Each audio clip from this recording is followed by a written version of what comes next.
I want to just, and we just started the recording. So what I wanted to all let you know is we've had a little bit of a hiccup this week with programming. On Thursday, I received a phone call, unfortunately, from both Inga and who's in New York, and Jackie Young, who is in the UK. And Inga just came out of the hospital. She's fine and recovering. And Jackie had a second booster and had a really bad reaction, and both needed to actually cancel the program that they were involved in. So I quickly had to do my juggling act, and I have Yifat and Thomas Geves in Israel standing by to come into the program. Unfortunately, they're having technical problems on their computer, and I can't get them into this program. And Yifat has, and Thomas Geves has an amazing program. He actually has a program called A Boy Who Drew Auschwitz. So it was quite an amazing story, and he will eventually tell his story, but probably not today. Jeffrey, may I say something? I'm so sorry to interrupt you. I also had problem getting on your program today, and it never happened before. So I'm wondering if you could let them know, the people in Israel who are supposed to present, that they should just put in the, well, give them the meeting number and the passcode, but for today. That's the way I was able to get in.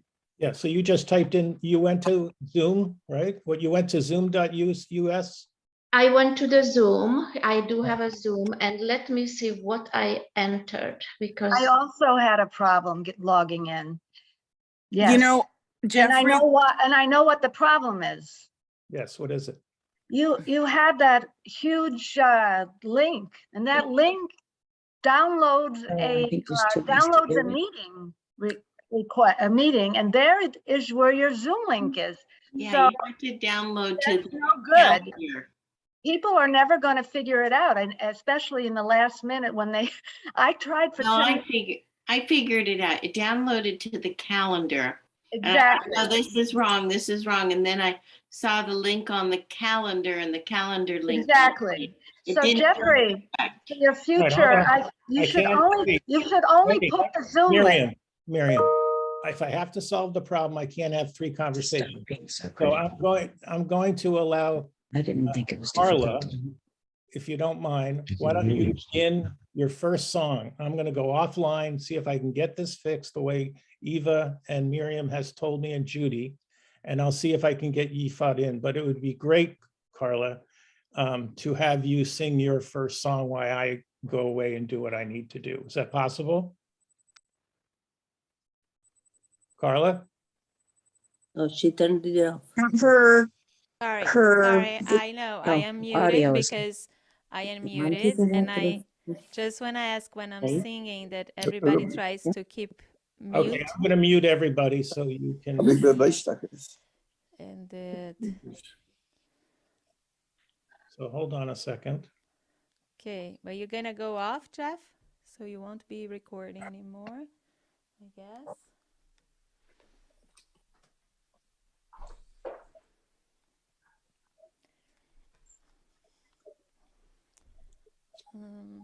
Wonder if I should do the first song.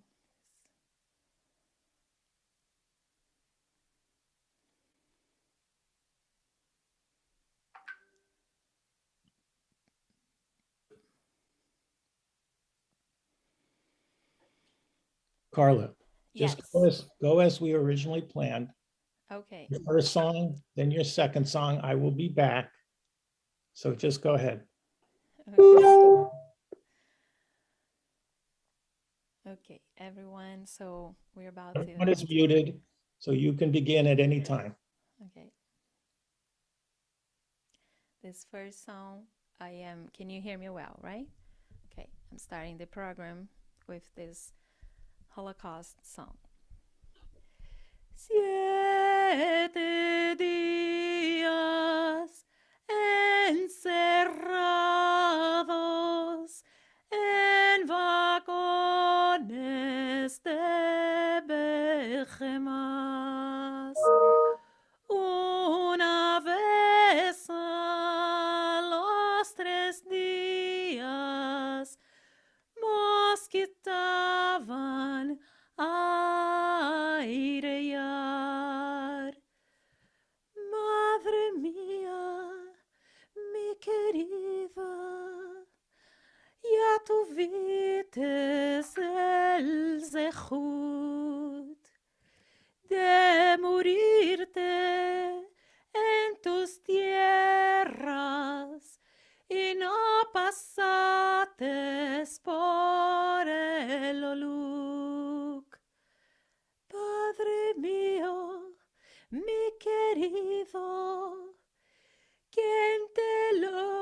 oía decir que vinieras con tu hermano al crematorio de Auschwitz,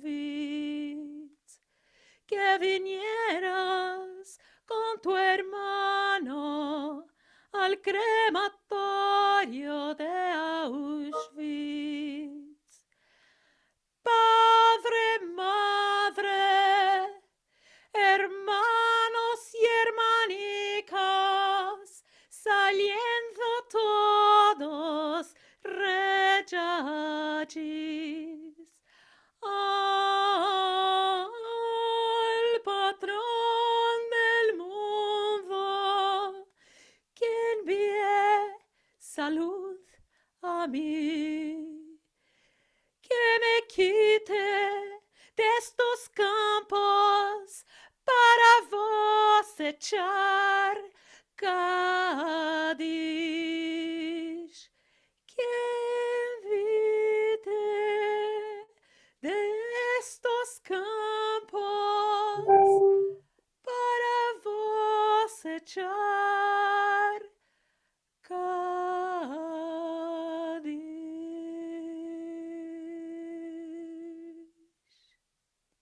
Thank you. Thank you. It's beautiful. Thank Okay. you. So the words were written by David Heim, who were working in the crematorium of Auschwitz, and set to music by a musician by the name of Yakov. And this song speaks of the inhumane situation on the trains leading to the camps. And the singer, it speaks to his family, to his mother, saying how lucky she was to die in her own land, and to his father, saying who would have thought he would die with his brother in Auschwitz, right? And the singer asked for his dead relatives to pray that he will be left alive, so that will live alive so he can say Kaddish for them. I wanted to explain. And this song was collected by Dr. Susanna Weiss-Shahak in 1986 in Tel Aviv. And I'm so pleased and thankful that she thought me about this, and I wanted to bring something in the Ladino language for you. Beautiful. Okay, so I'm going to, we're still trying to get Yifat in. For you, those of you who are new and have just come in, we've had a bit of a challenge with this program for this week. I'll repeat myself for those who have heard this. Both Inga and Jackie came ill on Thursday, independently from each other.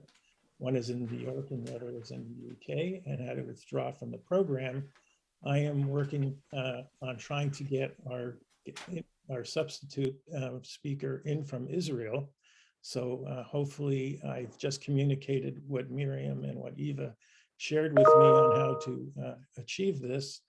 And we're having a running conversation going on. So if this doesn't work, I have an alternative, a second plan, which is for you to all think about your parents, as I think about my parents, and how my parents survived and came to this country, or wherever you are. And I want you to tell a short story about how they came. Yifat is coming. Very good. Thank you, guys. Beautiful. So we will have her on board with us in a minute. But anyway, the second part of our program will have an audience participation. And I want you to think about a story that you can tell our audience about your parents and how they came from the darkness of the Holocaust into the light. And maybe it's something that you can remember that they've done for your family, what they have a special tradition, whatever you choose. And we're going to have the second half of the program available to have us with us. So I want to ask Yifat if she can hear me. Can you tell me where you are and speak to us so we can see you, Yifat? Yifat Cohen Mayer, are you with us? Oh boy. Yes, hi. Okay, where are you? They Wait. didn't allow me to unmute. Hi, I'm trying to get the video on now. Oh, Yes, hello. Hi, everyone. So sorry, technology. well, from Israel to our hearts. So we welcome you officially to the program, and we have more and more people coming. Mark, I'm glad you were able to get on. I apologize. This is the only program that I used the concurrent link for. So I said it may be easier for everyone if I just use one program for all three programs, one Zoom link for all three programs. I will never do that again, because I'm sure there are people who are trying to get on and can't and are not interested in fighting the fight. So let's start. I have some interesting beginnings, and Carla, who has just sung her first of 3 songs today. But before she sings her next song, I want to also say a few words about the program and where we are going from here. So every year I dedicate the Yom HaShoah program to my parents. My parents were survivors of Auschwitz, and my dad was a survivor. He escaped Nazi Berlin in 1935 at age 15. I have only good memories of my parents. They met each other in Israel, and they eventually came to the United States in 1954, pregnant with my sister. I was born in Allentown, PA in 1958.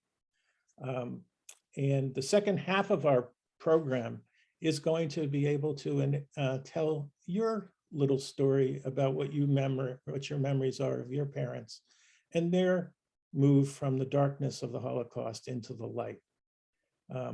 Before we get started, I'm going to do a couple things. One is I'm going to light a candle for my parents, which is coming on screen right now.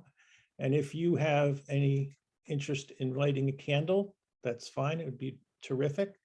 I'm also going to say the Kaddish, but I'm going to say it in English. Magnified and sanctified is the great name of God throughout the world, which was created according to the divine will. May the rule of peace be established speedily in our time unto us and unto the entire household of Israel. And let us say, Amen.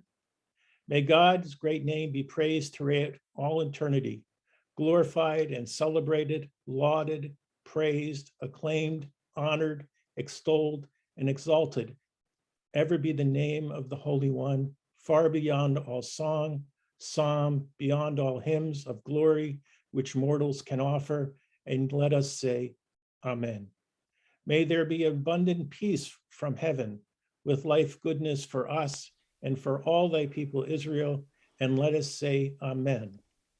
May the one who brings peace to the universe bring peace to us and to all people Israel, and let us all say, Amen. Amen. Okay, so I'm going to now share my screen, and I'm going to play a brief 1-minute video, which I think you'll enjoy.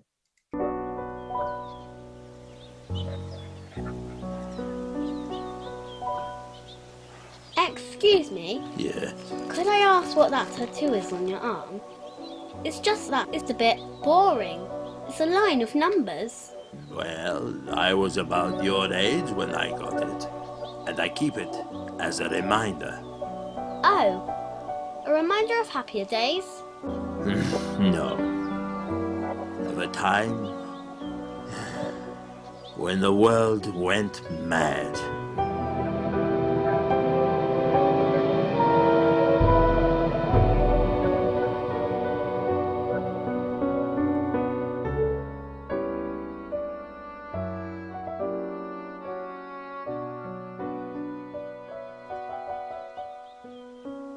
So you keep it to remind yourself? No, my darling. To remind you.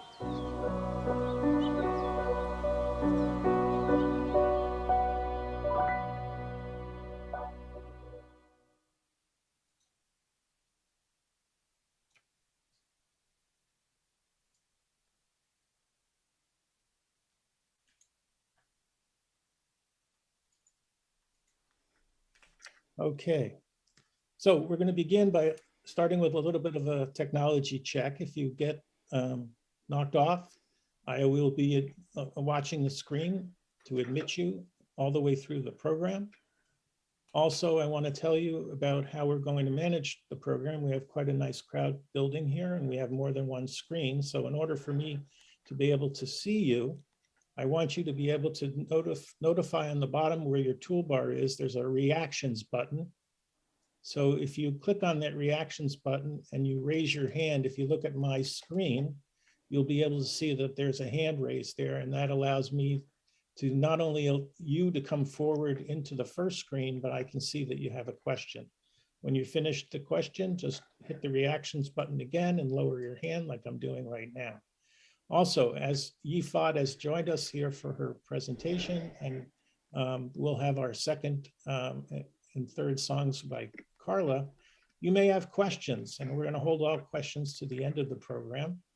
And we want to have you remember your questions. You can either write them down or you can put them into the chat. And if you want to click on the chat button here, you'll be able to see the chat is available to you. You may want to ask questions that are held later. Our artists may be putting information for you to know about chat. You'll see that I have put two or three notes already in there. So very good. And again, I apologize for any difficulty you may have had to get into the program today. The second half of our program is going to be a fun, interesting storytelling program. And as I said, many people are still coming in, for you to remember your parents with a short memory of how they helped you go from the darkness of the Holocaust into the light. So if you have a memory, jot it down, and we'll raise your hand, and we'll get you remembering about it. And so I also want to appropriately do the following and introduce Carla appropriately. And Carla has moved to the US from Brazil in 2004. And Carla is committed to keeping traditions, the culture, and the languages alive. The duality of our cultural background has influences in jazz, bossa nova, samba, classical opera, providing a unique sound that is only Carla's. She's a multicultural, multilingual singer, performing her repertoire in Portuguese, English, Spanish, Hebrew, and in Yiddish, along with Ladino, many of which appear on her latest album called Thankful. Carla's earliest musical memory came from her singing at Passover services with her grandfather, who was a cantor. Carla says people should have the space to express themselves according to the values and cultures in which they have been raised. Through music, she is able to honor her identity, her roots, and share her joy with all of you and many others. So Carla, I'm going to pass the program back to you for your second song. Thank you, Jeff. Thanks for the beautiful introduction and including me in this program. Should I also do my candle now? I would like to light my candle. So beautiful from Israel. Actually, I haven't used, so I'm happy that this opportunity came up, and that reminds me. So I'm gonna light this in honor of the first Holocaust survivor that I met in Brazil when I was in school. I can't remember exactly how old I was, but obviously I had to do some project, and I went to his house. I did this interview, which was one of the most touchful memories for me, and how I started obviously learning about all that. So I want to honor him, even though I can't even recall his name now, and it's gonna make me go through a lot of materials to try find something. Like recently, I found my grandfather's CD doing some prayers that I'm very excited. So it's for him, and to our great also Dr. E from the book The Choice here in San Diego, the survivor. I am pleased to light this candle and put here. And now, so before I start my song, I just wanna, I think I said this is my first album that I recorded long ago, Thankful, when I do a little bit of each styles that I do. The song I'm gonna do now is the Hanukkah song that you can also find all this in any platforms. It's called Nez, which means miracle in Ladino. And today you might not understand the language, so later if you want to go to my YouTube channel, you can see this version has lyrics, translation, and a nice video clip that express the message behind it. That I think it was really a miracle that I did this, and I'm so pleased, and I want to honor and thank Rachel Bortnik, who probably have tried to get here and she couldn't. She is the founder of Ladino Comunidad, she's from Smir but live in Dallas, and she has been a great teacher, mentor for me in this. Can you hear?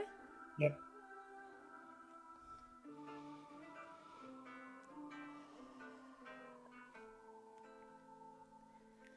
Nos topamos en tiempos de desespero. ¿A quién demandaremos? ¿En quién nos animamos? ¿Cuál oasis esta oscuridad? ¿Dónde está la luz? Cuando puedo abrir los ojos, solo veo la noche. Ay, de encenderemos una candela y miraremos la luz que va brillando. Seguiremos a cantar. Llévame a la paz. Tómame la mano y nos sanaremos. The mystery revealed in the sweetness of a chord. Through our suffering, we see the value of our Lord. The Mysterie hat sich entpleckt mit dem Eberstenskeit, als wir soll genießen dem Wert nach dem ganzen Weitig. Piensa en el milagro que afectó ahí la tierra, el fuego, la agua y el aire. Cantaremos más al fondo de nuestras almas. Milagros nos llevan a la alegría. התולה כבר נפתרה במתיקותו של הבורא. דרך סבלותינו נראית הנס.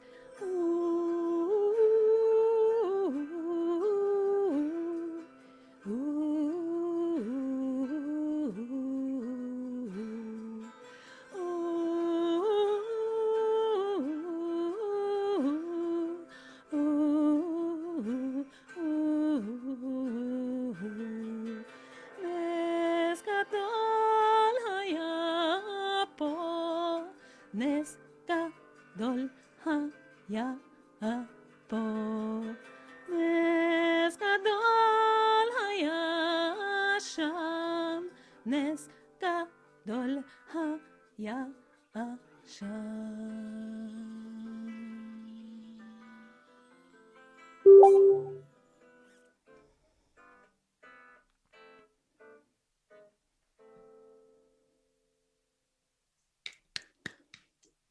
Beautiful. Beautiful. Thank you, thank you. I want to say that I gave a treat here because I went through I don't normally do that on a screen. I plan to release this song in the other languages. So in the chorus, you may have heard that I went through different languages. And I'm still working on, hopefully, since this is a song that's going to be every year for Hanukkah and for hope, for all we need, I'll be releasing in the different languages, God willing, every year. So keep in touch. So I don't know which language you guys like the most, and that will be a surprise. Thank you so much. Okay, terrific. And I want to also acknowledge we have Ruth Lindemann with us, who is, and Ruth, if you don't mind, raise your hand here so we can all see you. And Ruth is another survivor who joins our programming frequently. And Ruth, I want to introduce you to Pavel and Vera, who are survivors as well from Auschwitz. And you can raise your hand, Pavel, and so she can see you on screen. And raise your hand, Pavel, so There you go. So Oh, I can see him. okay, very good. Hello. All right. And so we're You're a going really to now, handsome guy. Okay.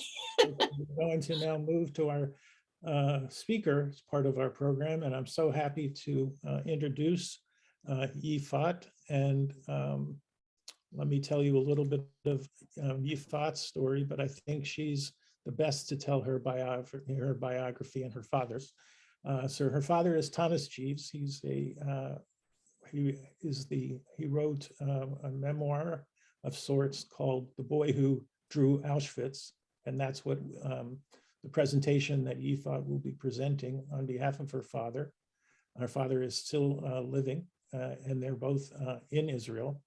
A story about a past that's with powerful messages for the future. Thomas has documented the past and became an active witness out of a wish and hope for the testimony to raise people's awareness of the true events of the past in detail, their effect on people and the way people coped with them, some surviving against all odds. Learning about the past is a value of its own, but learning from it can teach us all about ourselves, about our present life. Thomas' testimony carries his hope and wish for people to learn from the past, live accordingly, and create a better future. So with that, I want to graciously, and I'm honored to have Yifat with us. And I want to personally thank Yifat for stepping in under such short notice to help me out today and have you all with us. So Yifat, I'm going to allow you to take the floor and make your introduction. So take it away. I thank you so much, Jeffrey, for inviting us here to this forum of people with this sharing this interest. And it's very special for me that there are also Holocaust survivors here. And everyone is welcome to raise any questions. I think it's better in the end. But so thank you for having us, Jeffrey, for this opportunity. And it's a real shlichut. It's a thing that we feel it's our turn now. My father is well and healthy, but he lives in another town from me. And at this time of the day in Israel, it was too late for him to participate, but he's still active. Has been active for 30 years as a witness, and I'll tell you all about that very, very soon. Jeffrey, you asked me also to light candles in Israel. So I don't know if I can show it. Yeah, I think I can. Yeah, we usually light 3 candles in the Memorial Day in our family. It's still a bit before the Memorial Day in Israel, but we live that every day of the year. So, but still gathering together around this top thing, the memories, the sharing the memories. We have 3 candles because we light always 1 candle is to my mother's family. My mother, she's also a Holocaust survivor. She was sent in the age of 4 in the Kindertransport to Sweden. And her parents has been escaping for a year, but then they were caught and sent, and both perished in Auschwitz, and the rest of her family. And the other one is to my father's side, his family, my grandmother from his side as well, and other family members.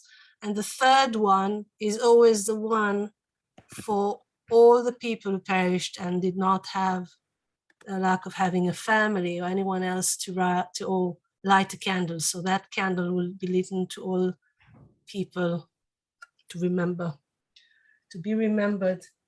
And I think I will say a bit more in the end. We didn't have a chance to do the technical check, so I would like to share the screen, and I hope that everyone let me know if you see it properly. There will be 3 parts to this. Actually, it's Thomas' testimony, but I'm carrying it for today. And it will go through photos and drawings made by Thomas, and I will explain all about that as we go through the display. I think it's more interesting. So just spare with me for a second. I'll put it all on. And I need to share the screen.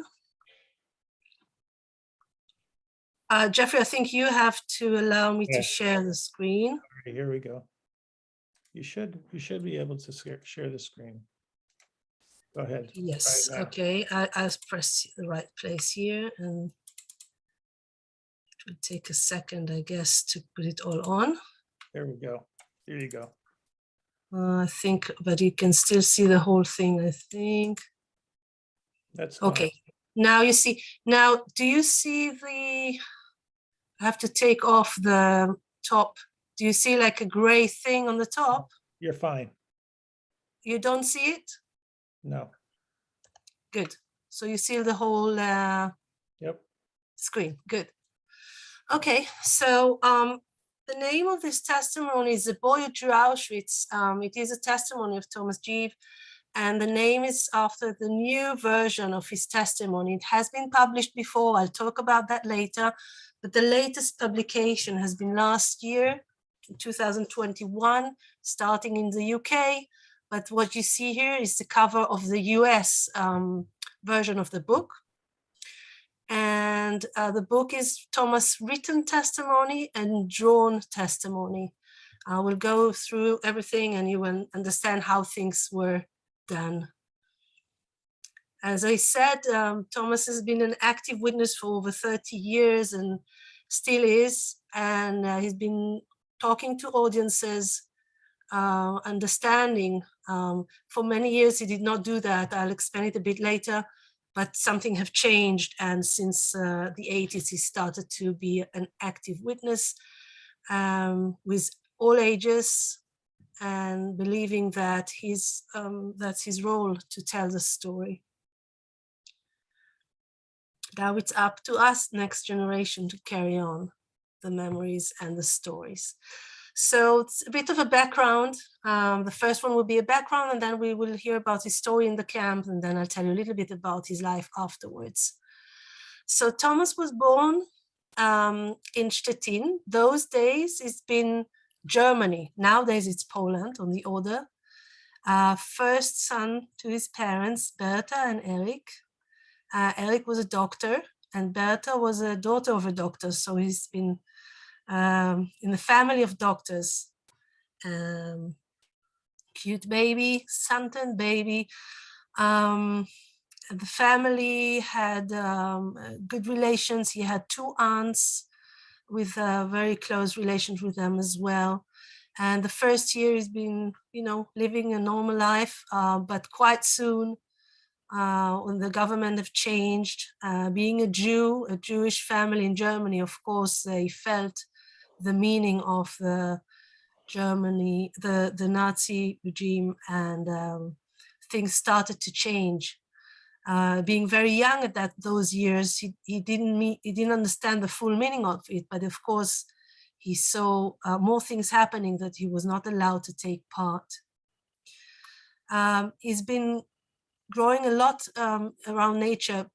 You say that every step in your life is a bit of a preparation for what's to come, and everything that happened to Thomas in his younger life seemed, if you look backwards, it seems like everything kind of prepared him for what is to come, the very unknown future, unbelievable future. But living in nature around animals and flowers, and that build up something in his character, feeling that the world is an optimistic place, connected to nature, connected to the basic things, very friendly boy. In 35, things start to change with all the new rules that gradually build up. But the stricter rules for the Jews did not allow his father, being a doctor, to work anymore as a doctor when they were, and they had to move. They moved back to his father's hometown in 35 to Boyton. Boyton was a town on the border of Poland, and it was kind of a mixed town, which also allowed Thomas to absorb a bit of the Polish language, atmosphere, people. So that wasn't a strange culture to him. And also that would be very useful in the future for him. You see him, he was a very friendly boy, a naughty boy. He loved being with his friends, and that also would play a role for his survival later on in the camps. Here we see him on the first day of school in Germany. They have those tubes of candies with his friend, that's in Beuthen, with his mother here. Very exciting days. He didn't have much of time to go to school that when time became more and more rough. But those 2-3 years, he managed to go to the first school, the primary school, elementary school, taught him a little bit about culture, about life.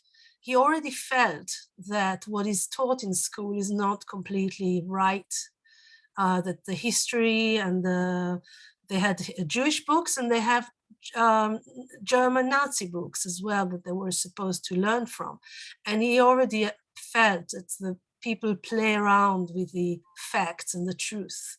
And he didn't believe much of what he heard. And he started to build up his very individual character.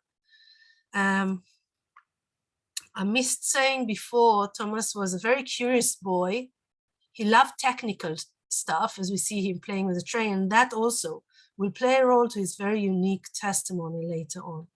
His attention to details and memory to those things will play a very important thing. He already, 38, a huge change again, another stone of change in the Jewish life in Germany. That's a Kristallnacht by the end of 38. And of course that, because some Jews understood before that they should leave, but many believed that the can't be that bad and it must be a change, and they kept on hanging to their lives in Germany. But after 38, that was quite apparent that it's going to be a violent times.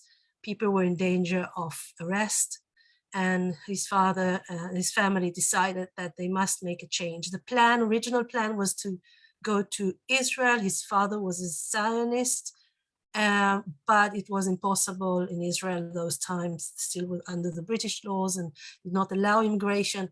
And it was very hard to find at those times another place to immigrate to, because although his father was a doctor and was very needed thing, but there were also other immigrated before. So both his parents started to study other things that they might be needed for. And they actually got a visa in 39. Early 39, Thomas was sent to Berlin to join his grandparents who left to Berlin already a few years before. And his parents on those times started to prepare for the leave. First, his father left. The plan, he got a visa to England. Actually, his mother got one too, but Thomas did not have one. So she stayed with him. And the plan was that his father would go to England and settle there and draw Thomas and his mother from Berlin. But he left in the summer of 39, about July or August 39. And in September, the war broke and the borders were shut. And Thomas and his mother got stuck in Berlin and could not leave. They had a little bit of correspondence with his father. Very few letters came in. The last one who came in was in 1940 from through the Red Cross. He left a message that he's going on an island and never heard from again. They assumed he left to Australia, and they heard that many of those ships to Australia never arrived. And with time not hearing from him anymore, they were not sure if he's alive anymore, and no idea what happened to him at that stage. Thomas and his mother went up living in Berlin. Now time came rougher and more dangerous to do that as well. 1942, again, lots of changes. Jews have to carry the yellow star. Jewish schools are shut.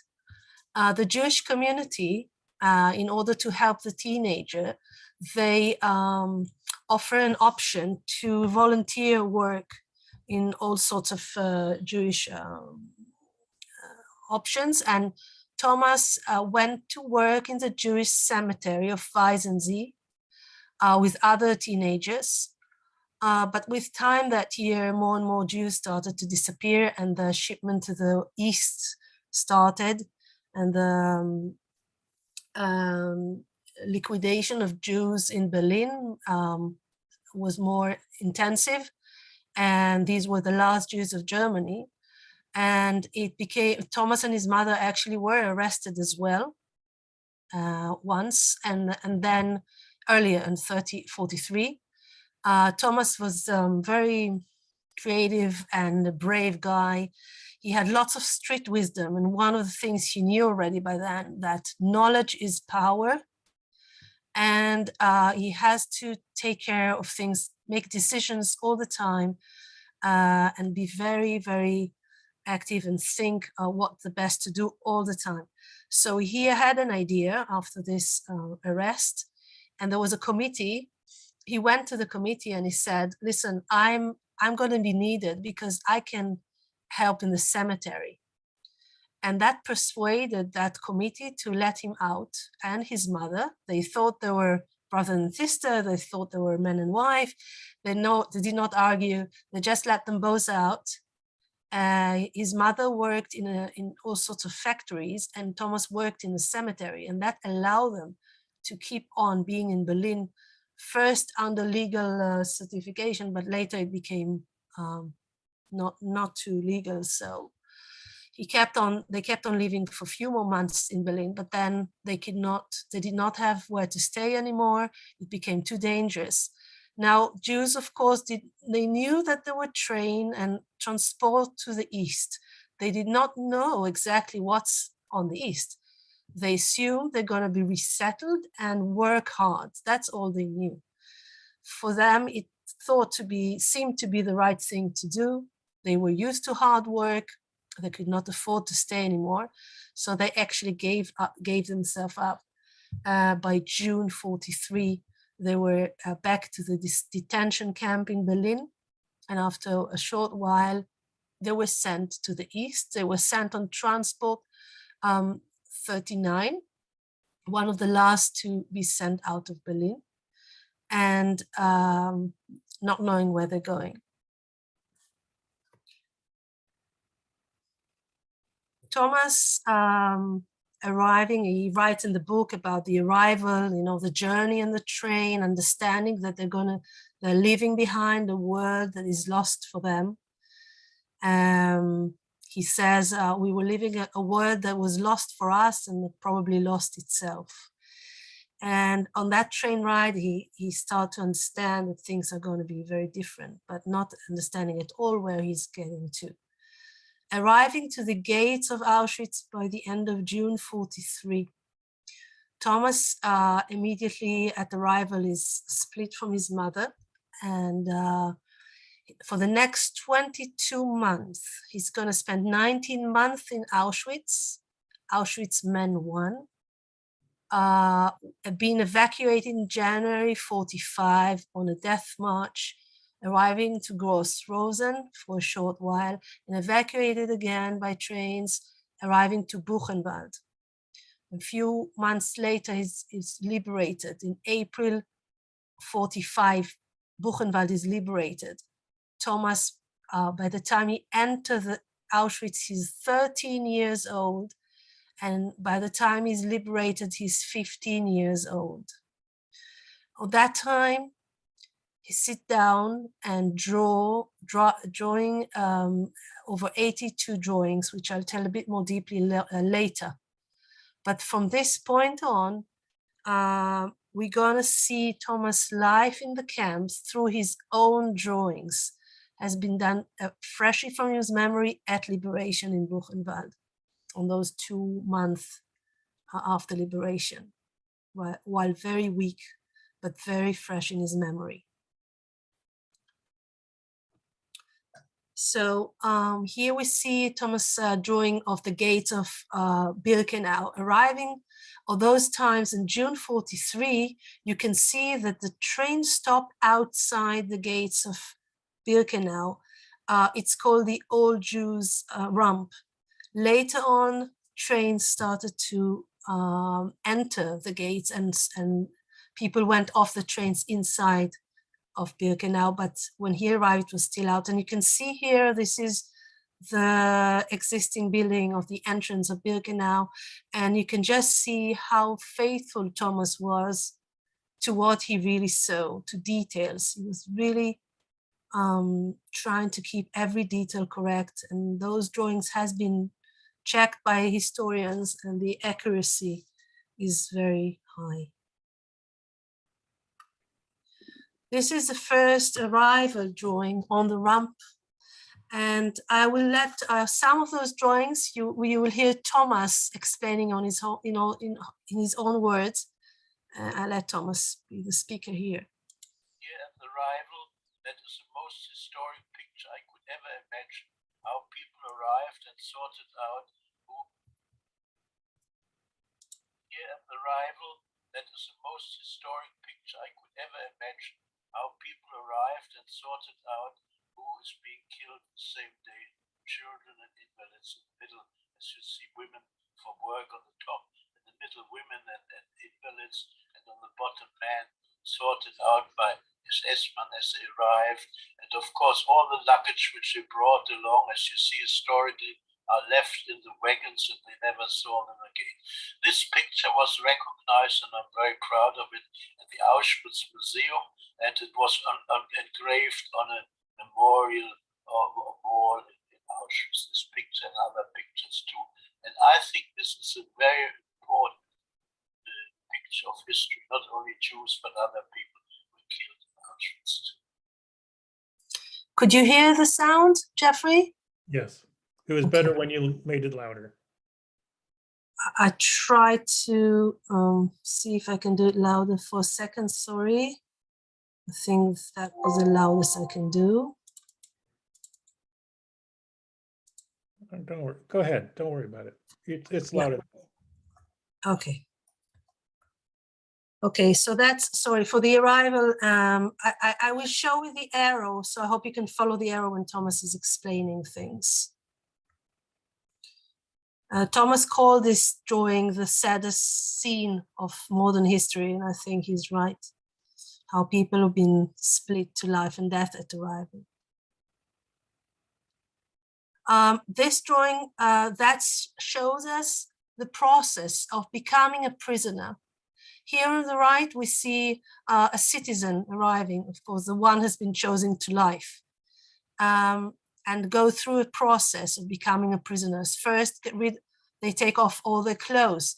Those clothes were packed and sent back to Germany as a loot and given to people.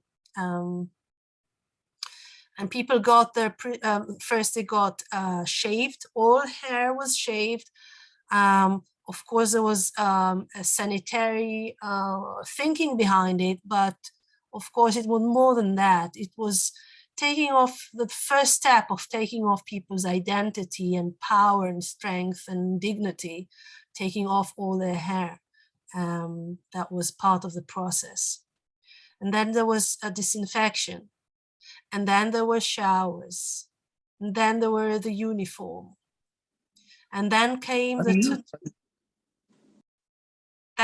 tattoo and registration. As we know, the Germans are very strict with, very set, and they have everything very registered and filed, all documents.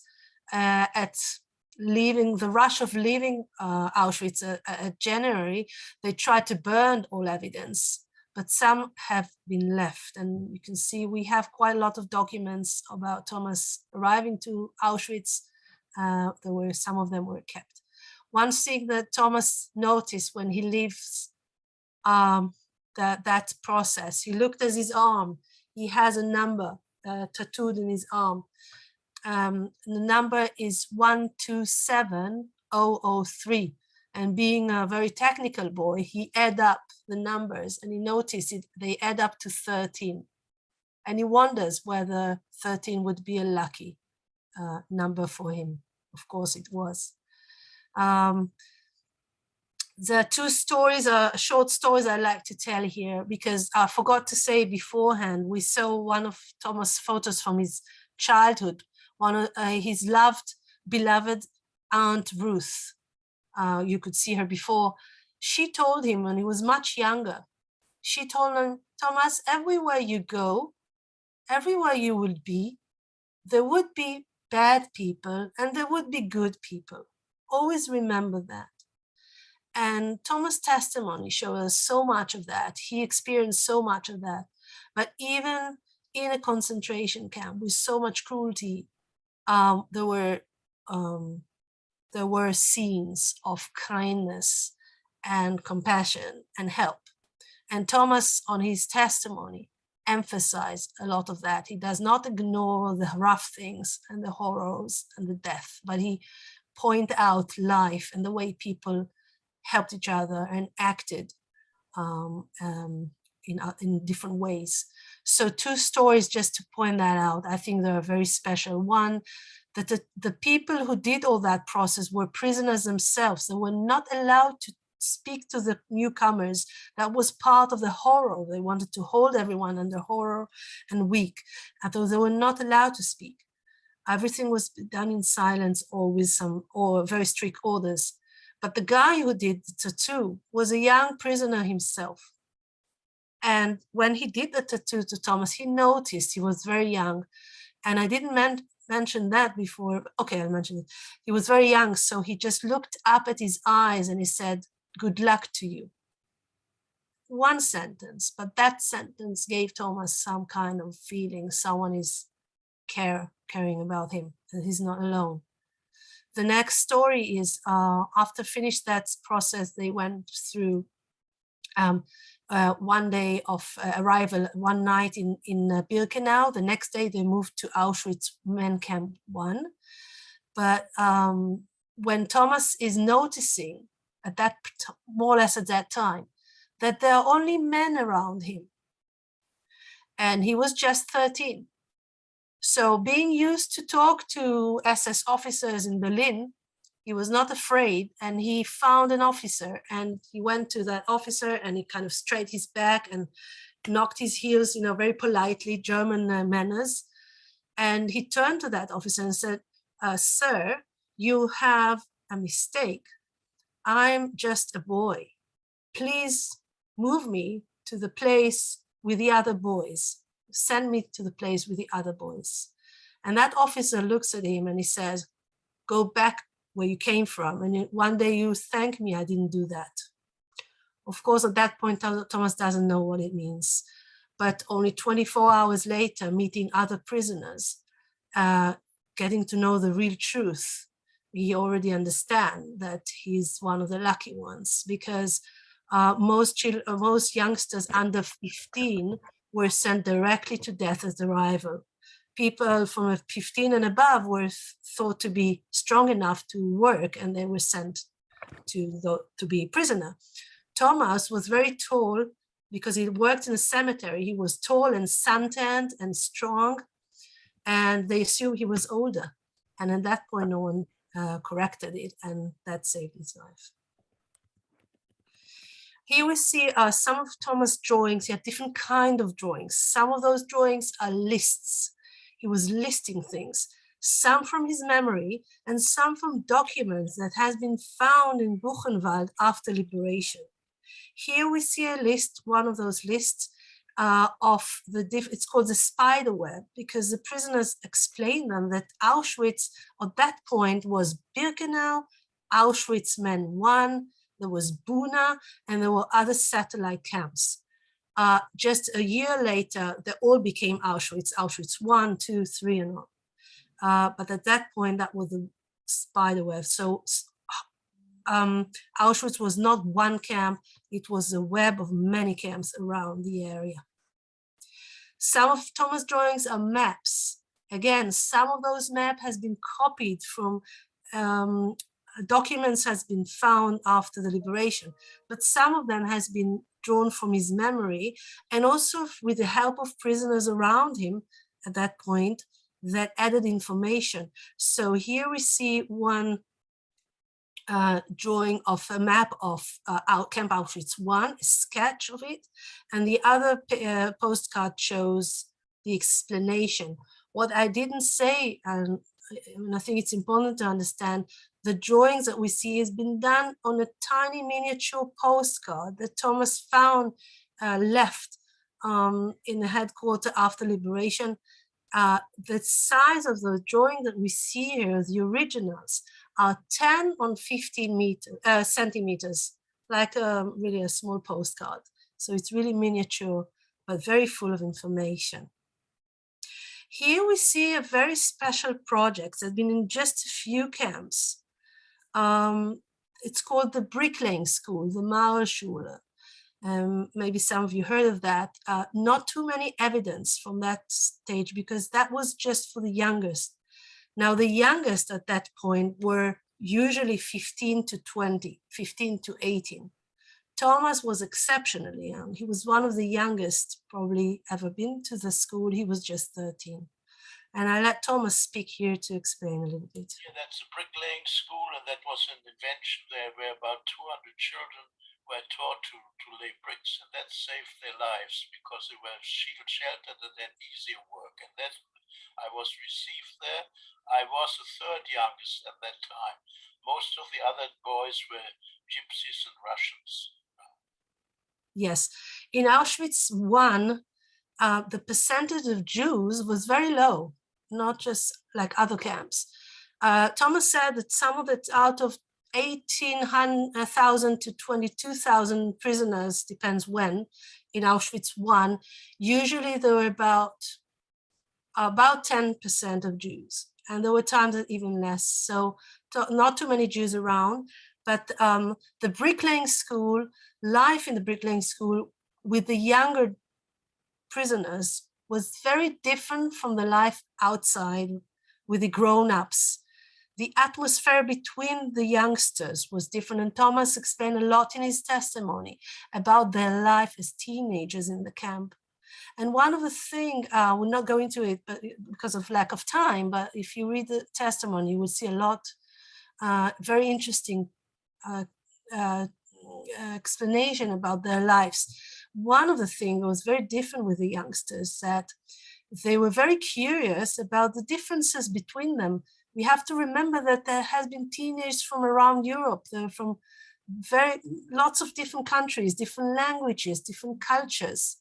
With the grown-up camps, that was a very problematic thing. There were lots of suspicious between people and hostility between people and prejudice. But the youngsters were more open and more curious about each other and to learn each other's behaviors, songs, games, even behaviors. And they tend to help more each other to connect. And that was very typical to the younger prisoners. Yeah, that's a bricklaying school. So, as we said, as Thomas explained, he was a bricklayer. A bricklayer was a very unique role in the camp. Here we see Thomas drew different jobs, different things that they did. He was usually using a shovel and building, laying bricks. That idea that he was a bricklayer allowed him few unique positions that made his testimony very unique later on, because he saw a lot. There were people who had the same job every day. They were set in a certain role or job, and they did what they did the same day every time. And they were not allowed to wander around the camp. Things were very, very strict. But as a bricklayer, first he was part of different groups and he did different jobs with time. So he went quite a lot around the camp and sometimes even outside the camp. So that allowed him a very wide perspective about life in the camp. He saw quite a lot of scenes and places. And also he met many different people because each group, working group, was different prisoners, and he was there for 19 months. That's a long time, much longer than the average life of 3 to 6 months. That's what the expected average life expectancy. But Thomas was there for longer, so he met different kind of people from different cultures and countries. He also he was also sometimes working with civilians, and that was very unique as well, because that sometimes they helped them with some food if they, of course, they risked their life for that, but they did it sometimes, and also with information. People were the thirst to know what's going on. They were kept ignorant in the camp, but there was always somehow people who managed to get information. And Thomas, being young, also being people trusted him more, so they shared sometimes the information and even secret with him, and that was also allowing to get more information. I look at the time. I'll move a bit forward here. Here we see a daily routine, and waking up at 5 o'clock, 6 o'clock, going out to work, a working day of 11 hours labor work, very hard work, 1 hour break in the middle for lunch, and then coming back in the evening, settling. That was time to organize and try to get extra food or meet people, take care of things, and going very early to bed and starting the next morning. Yifat, takes as much time as you need. Okay, thank you. Here we see another kind of list. Was very interesting here. Thomas listed different kind of jobs that he knew about in Auschwitz. One, working groups. So there were factories like the Union factory. He knew that his mother was working there for a while as well. People were sent to different groups, and here he wrote, what was the name of the group, how many people were there, how many workers, male or female, and more or less what they did. There were lots of mining and other works as well. As I said, Thomas used to be in the building commanders usually. Here Thomas drew the hierarchy of prisoners. In Auschwitz, most of the inside affairs of the camp were taken care of by prisoners in a different hierarchy of roles. And the SS were more guarding, and the officers came in just to check things and counting, but most of the inside life were taken care of by prisoners. Of course, being a Jew, there's not chance to get any of those. In Auschwitz I, it was different in other camps, but in Auschwitz I, the highest role a Jew could be was a working, the one who's in charge of the working group. But the others were taken up by Jews, usually, not in Auschwitz I. But we see the different titles, capos, sub-capos, and others. This is a very special drawing of Thomas. I'll let him explain here. And this is very warm to my heart, because it shows all my comrades, fellow prisoners lined up at night. Why? If somebody was missing, we had to stand for hours till they found out he may have fallen asleep, he may have died somewhere, or we don't know. So we had to stand there. And of course, people say, you see the block elder in blue, yes. And then you see the SS man, and people say, yes, I drew them big because I was afraid of the SS. I wasn't afraid. Some SS men were smaller. I was taller than some of the SS men anyhow. So I wanted to show his equipment, his boots, his revolver, his stick, his cap, and all this I wanted to show how it was, the camp guards, SS guards. Yes, Thomas explained more of this drawing, but the roll calls was a very known thing in Auschwitz, a few times a day. Doesn't matter if the sun was up or the snow was hitting or winds or rain or whatever. We're talking about Poland, so imagine the winter roll calls where he explained how they were leaving, there were holes where people stood and all around them was snow. Very rough times. usually the room elder was counting everyone, but if the numbers did not add up, then they had to tell the officers, and they came in. Now, sometimes the officers just came in for their sadistic interests, and there were many very amazing stories about those roll calls in his testimony. But one that I wanted to share, which I find amazing.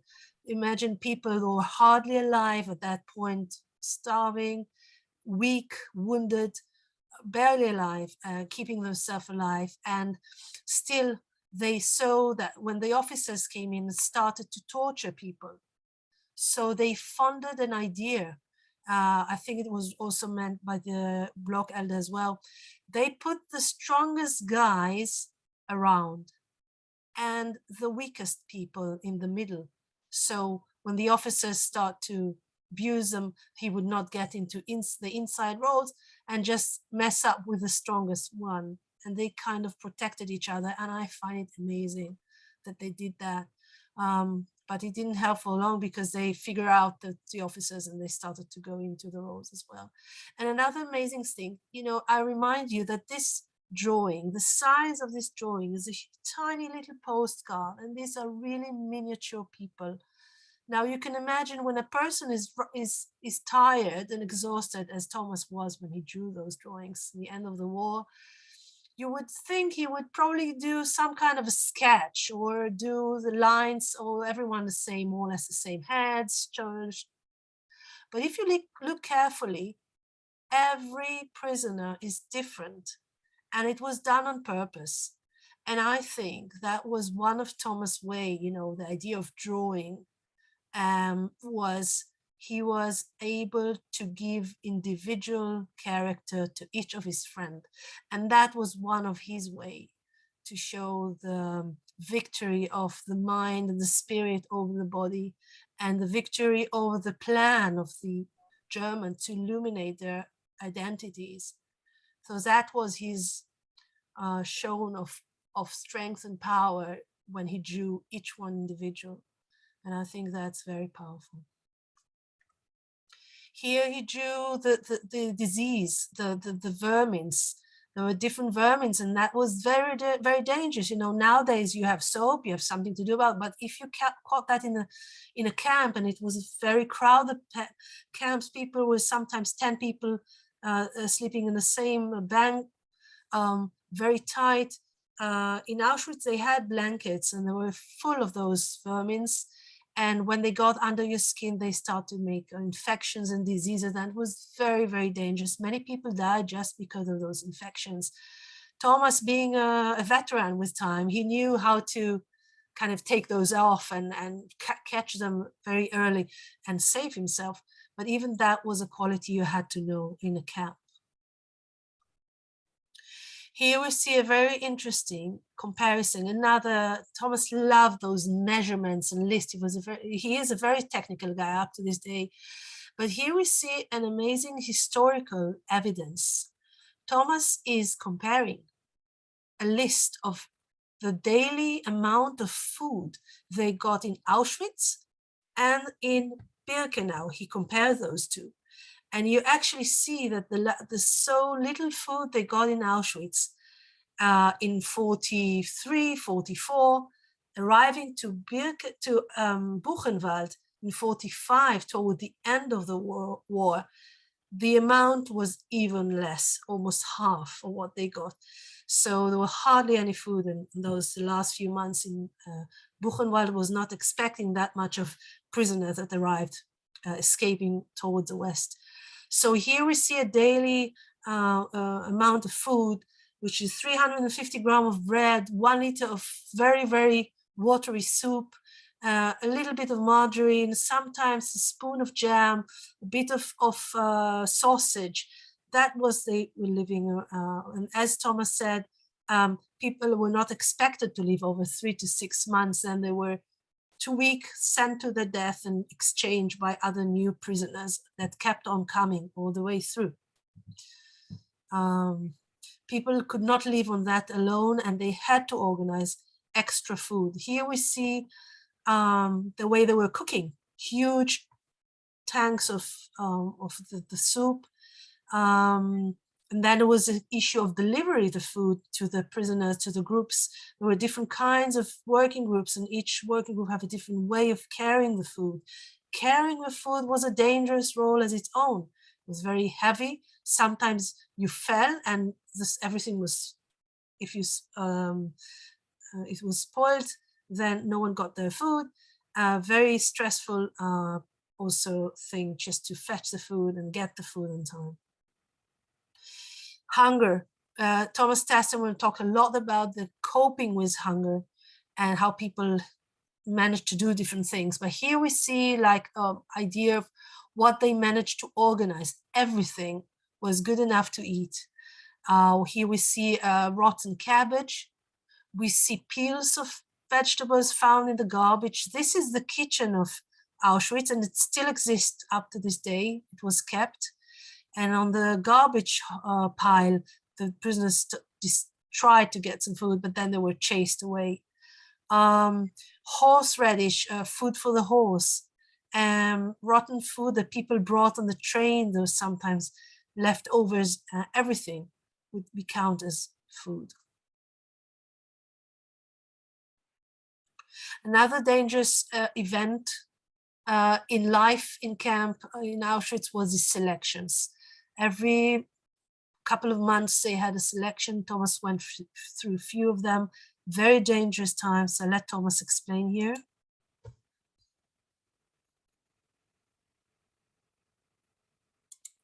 And this is the most dangerous situation. Twice a year they had a selection. And that didn't matter there whether we are Jewish, Gypsy, Russian, or Christian German, or Polish Christian. Didn't matter what origin you were, you had to run naked. And now it's very interesting historical. If you had any wounds on the Körper from working with bricks, maybe wounds, or any exams or any other, or you limped or you didn't walk along, and even what is historically important, people don't know that, even if you wore glasses on your head, you were sorted out to be killed. And here, as you see, these people don't walk home, they run home because they're afraid the SS man may open the door and says, "You little guy, come back again, how old are you?" They could do that.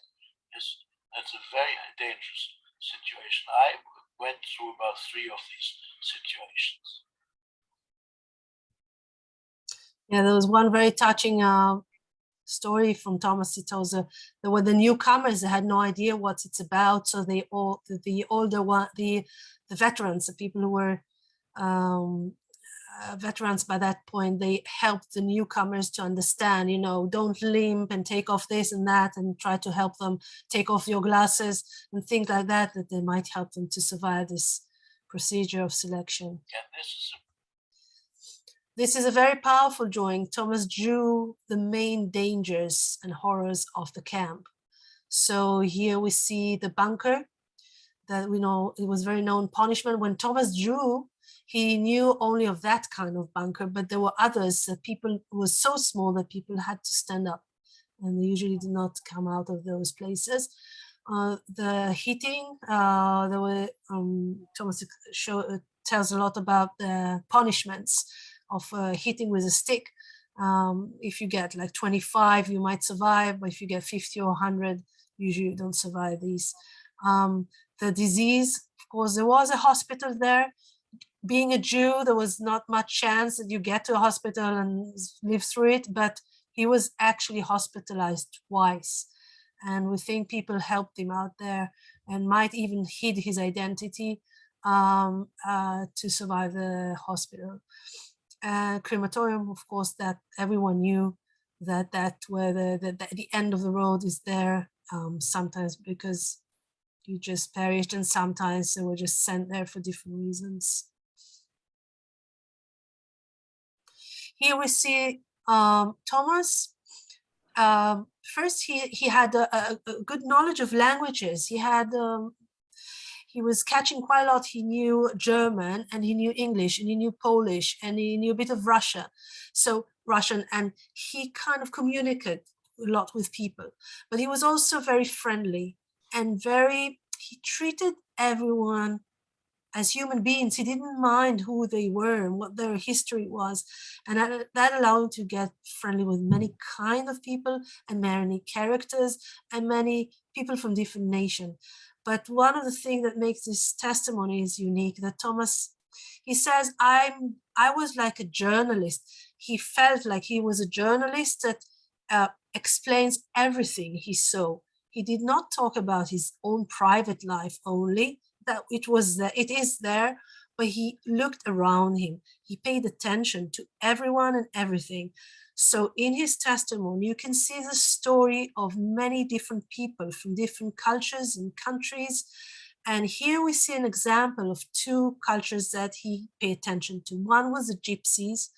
Thomas was very fond with the Gypsies. He already knew Gypsies from Berlin, and they were very close clans, but they funded him as well. So they shared a lot with him. There are lots of conversation in his book, talking to different people, and the Gypsies share their secrets and unique lives as well, and thoughts. And here we see the families of Gypsies arriving.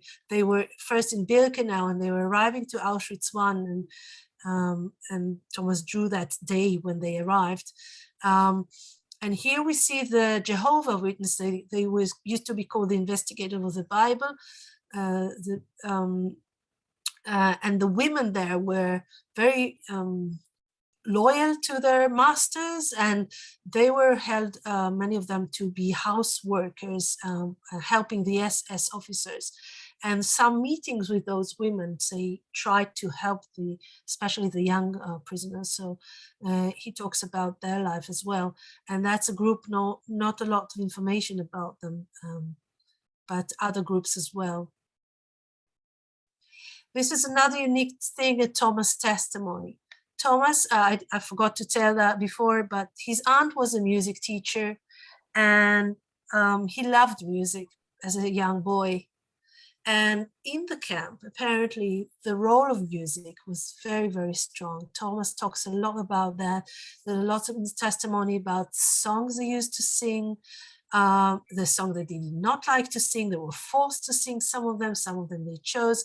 There was an orchestra in Auschwitz, a very known thing. They used to play for the people who went out to work in the morning. Thomas did not see them, did not remember all this drawing was made later on at his recovery in Switzerland, because he wanted to open an encyclopedia and look for the different instruments so he can draw them well. That's how he was, what he really wanted to be accurate. So he looked for those instruments, but he heard the music later on in Birkenau. In the Buchenwald, there was a choir of prisoners and other things. So the role of music was very powerful. Here we see one song. Thomas talked about the Mul Soldaten, the Mul soldiers, very known song, very powerful song that they love to sing because it keeps their spirits up. And in the testimony, there's a lot about the role of music. One of the things Thomas says, that when they heard the music, they all felt equal. Music did not have boundaries. Music did not have limitations. And on Sundays, the orchestra was playing to the families of the SS on the other side of the fence. But the prisoners heard the music as well. And it helped them to dream on and feeling normal for a moment, hearing that music. And of course, the orchestra sometimes kept a very certain music to keep the morale up. Here we see how, to remind us, Thomas went through very mature life in the camp, but he was still a boy. And after liberation, one of his sketches was the ABC of an Auschwitzer, the words that follow his life, these 22 months in camps. Words like appel, block, capo, number, offense, and so and so. I know, Jeffery, that you funded this educational idea, your project here, and you explained, that one of the ideas behind it is the education. And Thomas' testimony is one of a very special testimony that can appeal to the younger generation. And many times we give the testimony to the younger students. And this is one of, for instance, we let them write their own ABC of their life before they see it. And then we ask them, would you like to know the ABC of Thomas' life in a camp? And this is a difference. And that's very powerful. Here we see the thing. Sorry, Jeffrey. Thank you for sharing that story. This is a famous scene of the evacuation of Auschwitz. You see down here the date. It says the 10th of January, but Thomas nowadays is not sure he was right with the date. It might be 18th of January. They lost track of time. So, but it was January definitely when the evacuation of Auschwitz was done, when the Germans understood that they're gonna, the Russians are arriving, or the Americans, the Russians on that point, and they evacuated the prisoners to the west. They thought they'd be able to hide everything that happened there, but they were rushing out, and they did not. Here on the left, we see how they burned everything, and they tried to destroy all evidence. But as Thomas says, you can't hide the truth, and they did not manage to hide the truth. And the documents that were left, people were left, the weak and the people, and the sick people were left behind to bear witness afterwards. And also, very interestingly, as I said before, some documents from Auschwitz were found later on in Buchenwald. And that is very interesting because they were not supposed to survive. And apparently, probably, some SS officers took some of those documents illegally and carried those documents with them. We don't know why, but we can assume they either wanted to keep the documentary or maybe to bear witness themselves. They left Buchenwald on a rush and escaped, but the prisoners found those documents. And this is also very more memorable. It's not the exodus of the Jews. Of course, the percentage of Jews in the camp, which I was, camp number 1 in Auschwitz, were less than 10%, sometimes even 2%, most other people. Now you're the exodus out of Auschwitz, and you see everybody is carrying something. And then people ask me in schools, I've been for 20 years, I've been moving about the schools all over Europe. Who is me? I didn't think about this me. And of course, it's the little one on the bottom who's got no luggage and no blankets tied to him. That is me, or supposed to be. Then very historically important also for me, on the bottom you see a real fire and it looks real, and a block elder supervising it, and then even an S-man stands by to see that all the documents of Auschwitz are being burned. Well, I have drawn everything, my things are alive and kicking everywhere, so that there was no burning the documents in it. Yeah, but here we get provisions for the long exodus all the way to Buchenwald. Here, Thomas draws the death march. They've been unbelievably marching for, we don't know exactly how long, but probably a couple of days, maybe a bit more, 60 kilometers walk in the snow, mainly at night. Later on, they were on a train, put on train, but open wagon train. Many people froze. But on the march, you will see, I'll let Thomas speak for a moment, and then I want to show you something. Here, that's very impressive too. You see at night, you see people in open railway carriages. And one of my bad jokes when I go to class, it's only a boy who could have drawn the engine, the locomotive, as accurately as I have drawn it. Detailed locomotive out at night. And here, of course, snow, I couldn't draw snow. So these yellow flakes of snow, and out at night, we are marching out all the way for 2 days, and then go on by rail to Auschwitz and then to Buchenwald. Yes, you see somebody's picking somebody up in his back. That maybe, as an engineer, I must explain. that maybe a brother or something, or the father, as people were very thin. Some didn't weigh more than 25 kilos. Well, if he could at work carry sacks of cement which weighed 50 kilo, we could carry a comrade on the long march on our backs, and we did this sometimes. Yeah, this is one of the amazing scenes that people hardly bury themselves and they carry others. Sometimes they were relatives, but sometimes they were just friends. And even Thomas himself, being as young as he was, there were people keep on leaning on his shoulders on the march. And here, that's very. Okay, they were arriving to Crossroads in a very dangerous camp. Luckily for a short time, because very hard to survive there, and been evacuated again, this time to Buchenwald. Buchenwald was a different camp. It was a camp inside Germany, mainly political prisoners. And here there was a very active underground of prisoners. And Thomas felt from the arrival that they take care of each other, and he felt more safe there. But still it was very rough, and because of also the food was very lack of food. Here's one, the camp police was a very unique thing to Buchenwald. The prisoners' police was something special which only was in the concentration camp of Buchenwald. They were called Lagerschutz, Schmira aller Lagerschutz, that means something protect in the camp. And that was a very special institution because it had reasons. Buchenwald was a very big camp, large camp, and at night they wanted to protect the prisoners from each other and protect the different storerooms from being robbed and stolen.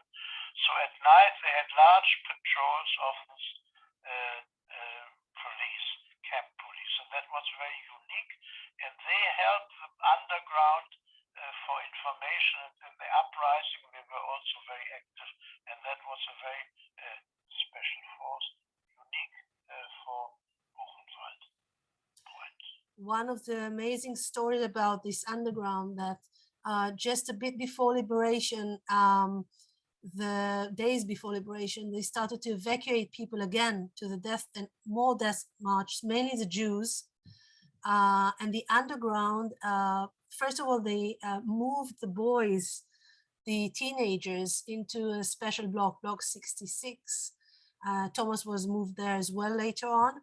And when they started to evacuate, they gave all the Jewish boys new patches of, everyone had a patch, so they knew who's Jewish.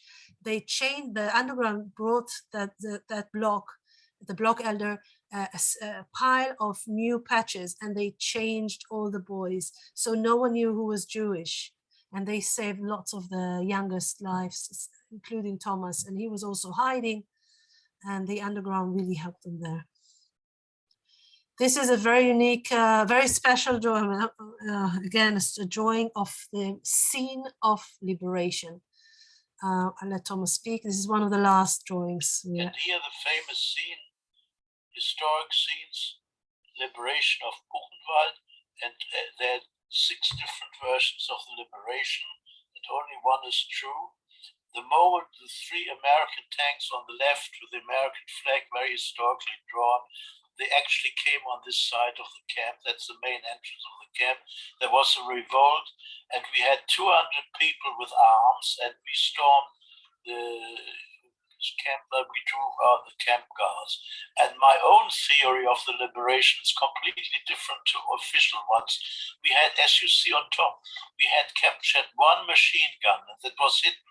For 1 year, it was hidden under the floor. And when we started shooting with a machine gun, I reckon that the guards thought the Americans are shooting inside. They never figured out that the prisoners have a machine gun. So they thought the Americans have arrived inside the camp, and most of them fled. That was a real story of the liberation. As you see, these men here, an SS man with his arms up, and another arm also arms up. He tried to hide himself by putting blue prisoners. They said, take off your jacket, and there he had SS uniform. And some of it only had whips. They didn't have all rifles. And as you see, very accurately, the rifle, I'm very proud of. You see, the rifle is aimed exactly onto the man, and he's shaking the rifle. It's a very historic picture. There were different versions of the liberation of Buchenwald, and many years it mistakenly was said that it was liberated by the Americans. But actually the Americans went through Buchenwald, but they were not exactly understanding what's going on there. And the moment of liberation was actually self-liberated by the underground. There's a very interesting guy named Georges Buchemins. He wrote a whole book last year. It's been in French, but it's going to be in English soon, just about the day of liberation. Amazing things happen on that day from the outside forces, different Allied forces, and from the inside forces, inside underground. Amazing human story, what happened there. So you can read more in the testimony. That is after a day after, a few hours after, depends where in the camps, but the American arrived a bit later.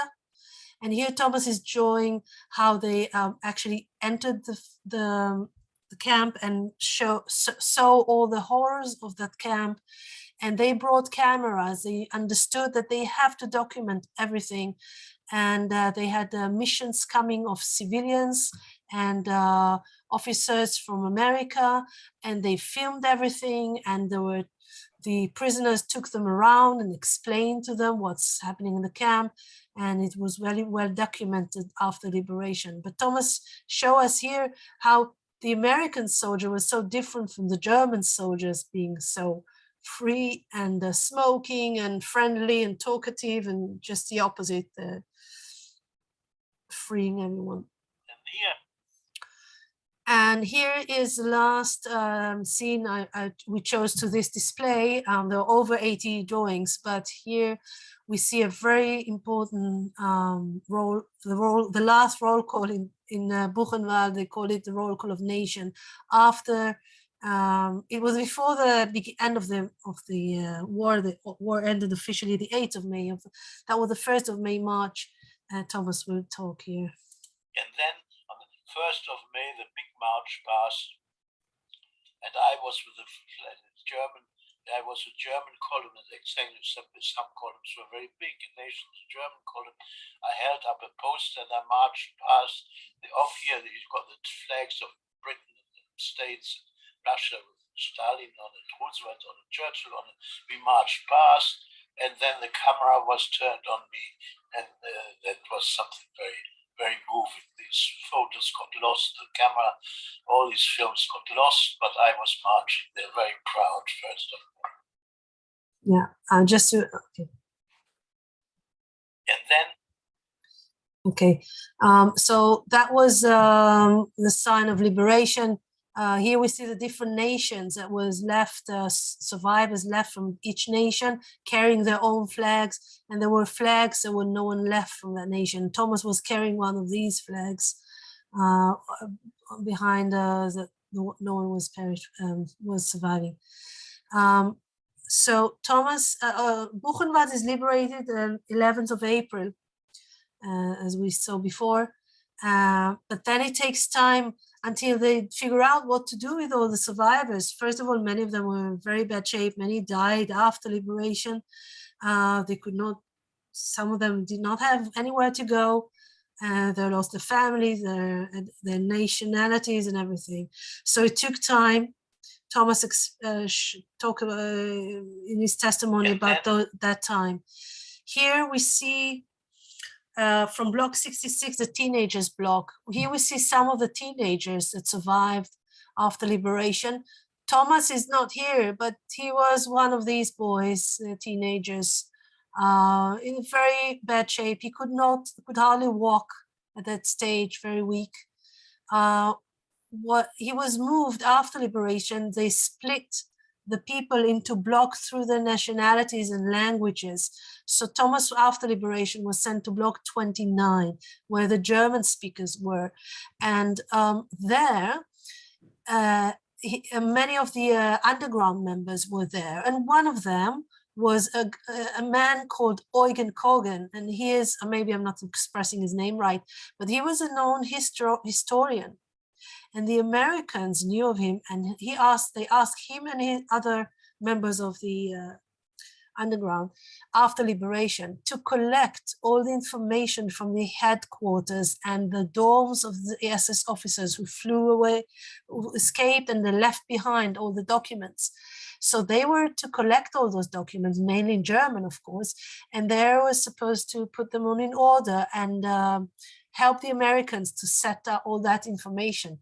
Now, all those guys were in Thomas' block.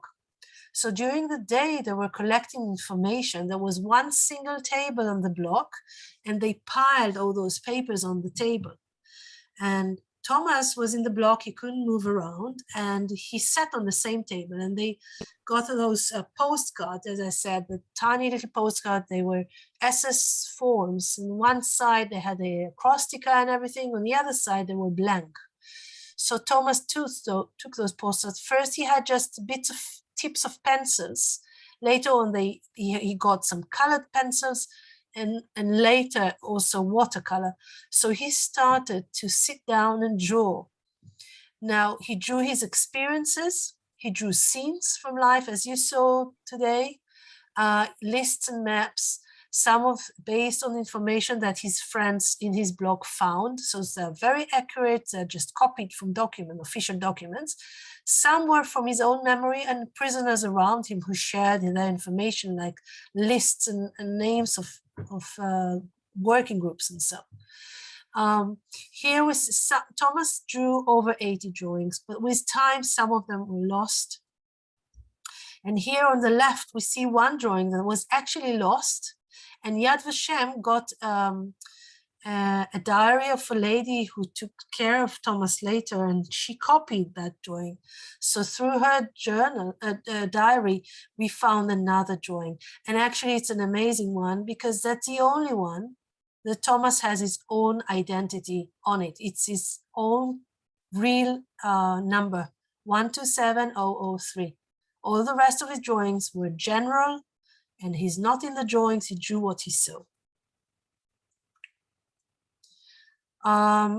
With the youngsters, there was a project, the Swiss government invited Jewish teenagers.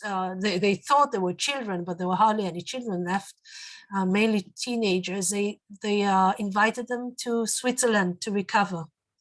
So in June 45, Thomas is leaving in one of those trains through France and then to Switzerland. And here we see the boys going on that train. And he arrived to Switzerland, first to Rheinfeldel for some quarantine, and he gets very ill in the quarantine. And later on, he gets to a boarding school in Zugerberg with other 100 and so boys and girls. Here we see other boys, but here, that's an historical picture because here we can see Thomas. You see him here on the right, on the top. Now you see Thomas is hugging his friends. I said Thomas was very friendly, and that was partially, I guess, as well. He had good friends there, but he also was too weak to stand on his own. He needed to be supported by others in order to be able to walk. It took him a good year to recover from the camps, from his weakness in the camp. But here we see him a bit stronger. And he was spending his time for those 6 months. And then thanks to the Red Cross, his father was found him, they found each other. His father was found in England, and apparently he did not leave England. He just left to the Isle of Wight. He was a surgeon in the English army as a doctor, and he served there. After the war was finished, they managed to find each other. And Thomas thought he would join his father for his 16th birthday, but he didn't have any passport, so it took some time. But what happened in his 16th birthday, he got a very special present from a adopting family he had in Rheinfelden. And they gave him chocolate, and they gave him a good sweater, and they took all his drawings and put them all in an album. And for Thomas, that was the most amazing present, because he felt that for the first time, his life is packed and collected, and he has a first possession of his own drawings. In November, he joins his father in London. He became an English guy. He goes to his studies. He has to finish to catch the gap of education. For many years, he did not go to school, but he does that very quickly, very brightly.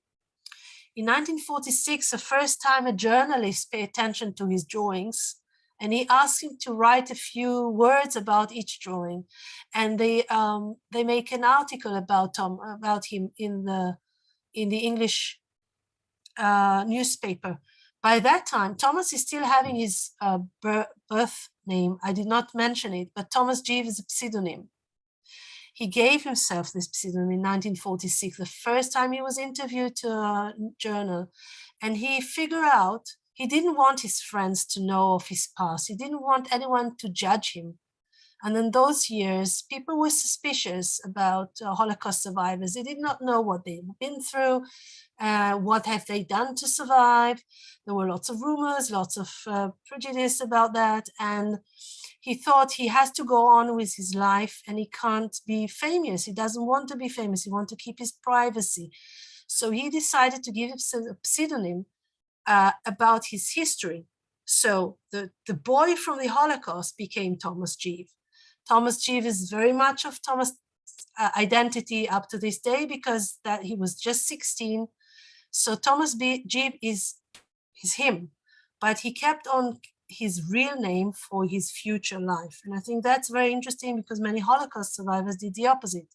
They changed a new name after they wanted to leave the past behind. But Thomas, I think, wanted to keep his real life. He felt his real life was his born name, the life he knew before the war.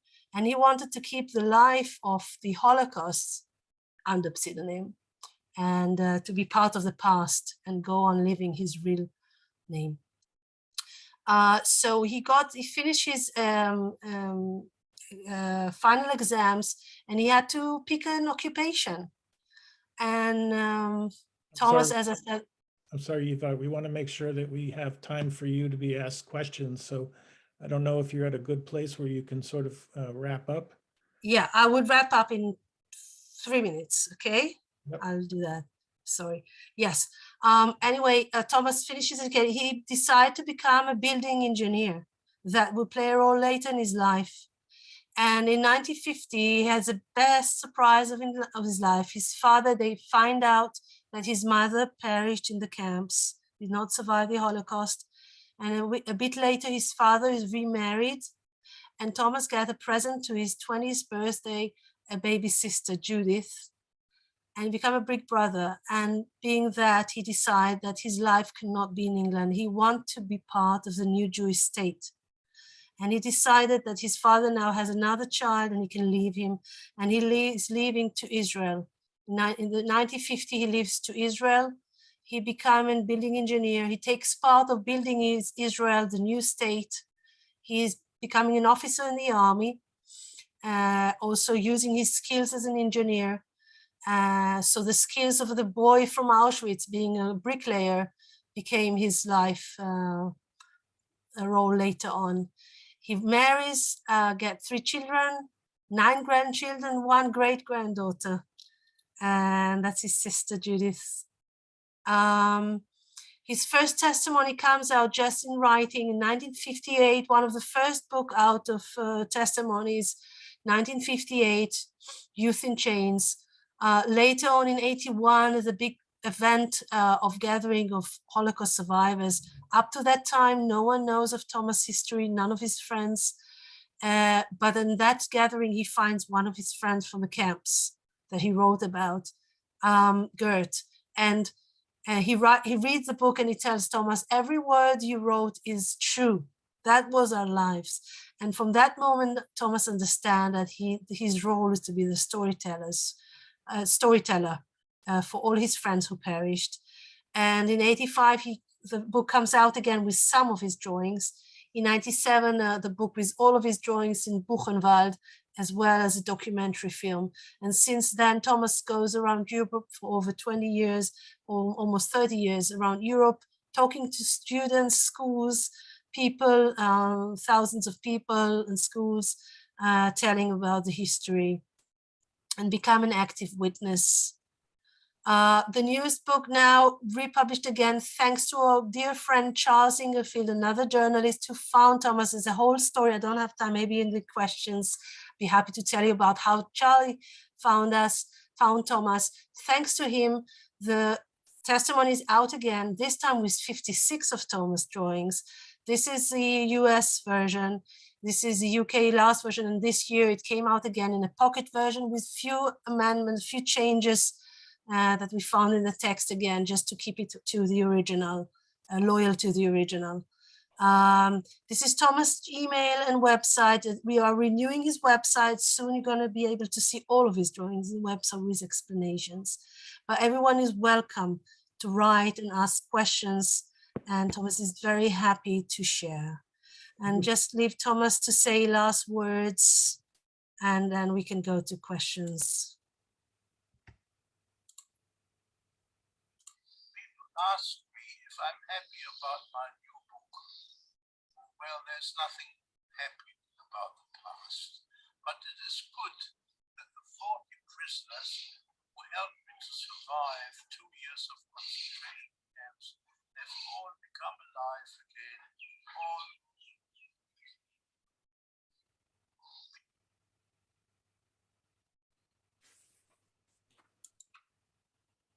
Dear listeners, in April 1945, when I was liberated from the camp Buchenwald at the age of 15, I decided to document what I saw and experienced during 2 years, together with my friends at the camps of Auschwitz, Groß-Rosen, and Buchenwald, in a set of over 80 drawings, lists, and maps. 2 years later, I started also to write. From the years of 90, I am active as witness and tell about the past. I'm asked why I did this. I chose to record and tell about the past because it is important for me and also those that were not there could learn about the past and know exactly what happened. To remember the past and learn from the past. To be active accordingly and do good. Thomas Geves.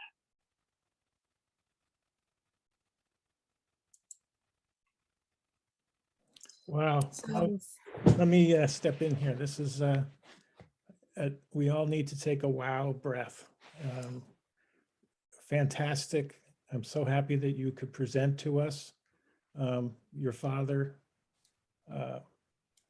his life, and the way that you've presented it is amazing. I want to give everyone an opportunity just to take a breath, and I want to hold off questions for a minute. We will go long. If you need to leave at noon, we'll understand you, but my programs never end on time anyway. So I want to pass the program back to Carla, and I think Carla's choice of what she's about to sing is so apropos to your presentation without any planning. So kudos to you, Carla, and I'm going to turn the program back to you for your third song. Hello, thank you for this. It's so amazing to hear this story. I am moved, definitely. So I've chose this song, Amen. Can you hear me well? Yep. Okay, some people said I don't have control of how people hear. I did my best with the sound system that No worries. Zoom is not the best. But thank you so much. So we're gonna conclude with that, and I dedicate this song for healthcare providers that we always have to be thankful for at times, at those times. And after this, I am going to go to Brazil and produce my next song, which is also a prayer. So thank you, everybody. Let's see.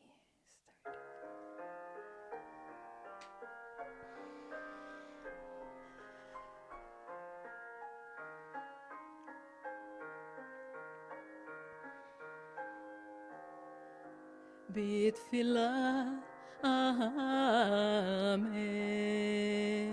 שעולם אמן, כל הנשמה תחלליה אמן,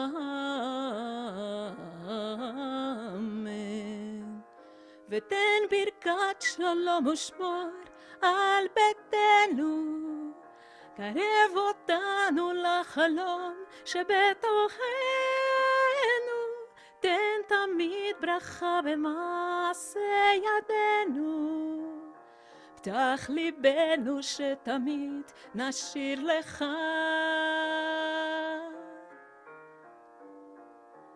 אלוהי אמן, תכבותי אמן, עטוף אותנו באהבה אמן,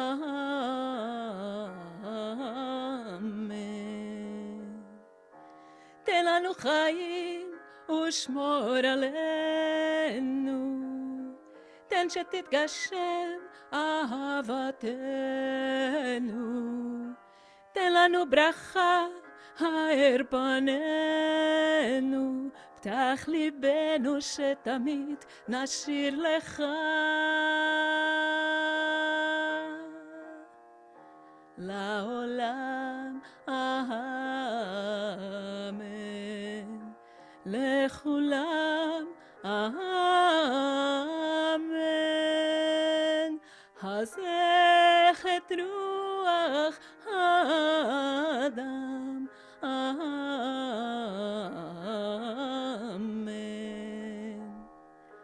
לאמן, לעולם אמן, כל הנשמה תחלליה אמן,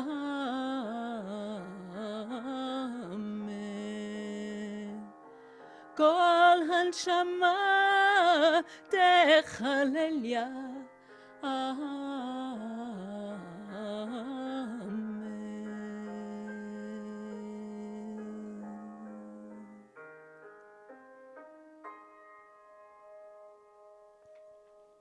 Very nice, very nice. Okay, Thank you. we're going to open the discussion for questions for anybody, and if you can raise your hand, I can see you now. We're all on one screen. So I think, Pavel, you had your hand raised here. I don't know if you still want to contribute or you want me to go on to someone else. You have to unmute yourself, Pavel, please. You have to try to unmute yourself, okay?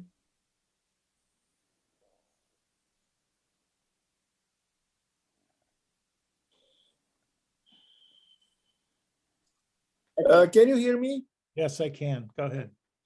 Well, I am a survivor. I'm a living survivor. You don't have many left, you know. I'm one of those. So my memory goes to 1943, that I was 6 years old. And I was sitting with my parents at the breakfast. That's before I went to camp. And still I remember I had my yellow star, David star, always wearing when I went outside. And I went in transport in 1943. transport DK, DK, we call it DK, it's DK. Can you hear me? Yes. I went to transport, DK. I was DK 11, that was my number. It's always, I was remembered by my DK 11, that was me. And I remember when we came to Terezin, I lived in an attic. So I stayed all my 2 years in attic, but I think it was okay. And I would like to, you all remember my best friend. Her name was Hannah Benesh. Hannah Benesh. She ended up in 1944. She went to Ossetia and never made it. She went to Kasher. She was 70 years old. Sorry. It's okay. We understand. If anybody understands, we understand. Okay. Thank you. Anybody else wants to raise their hand? Thank you. Thank you. Okay, Barbara, go ahead. This is a question for Yifat. What I'm wondering is, how did your father's experiences affect you, and when did he start talking to you about it, and was that helpful?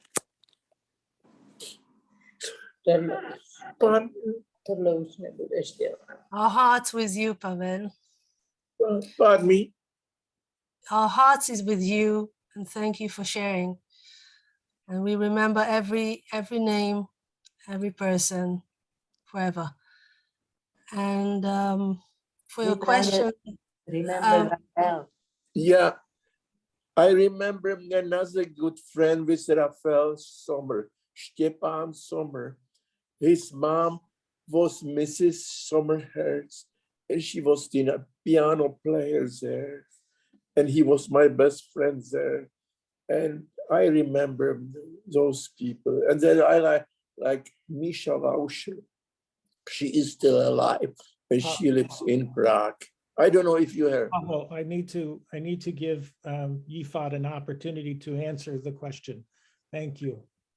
I need to give Yifat an opportunity. yeah, I will answer the question. I just wanted to mention to Pavel, I'm sure you know, but Yad Vashem collect all names, and then opportunity to give every person we knew a name to be remembered forever in Yad Vashem. So you can always pass those names, and they collect those names for memory.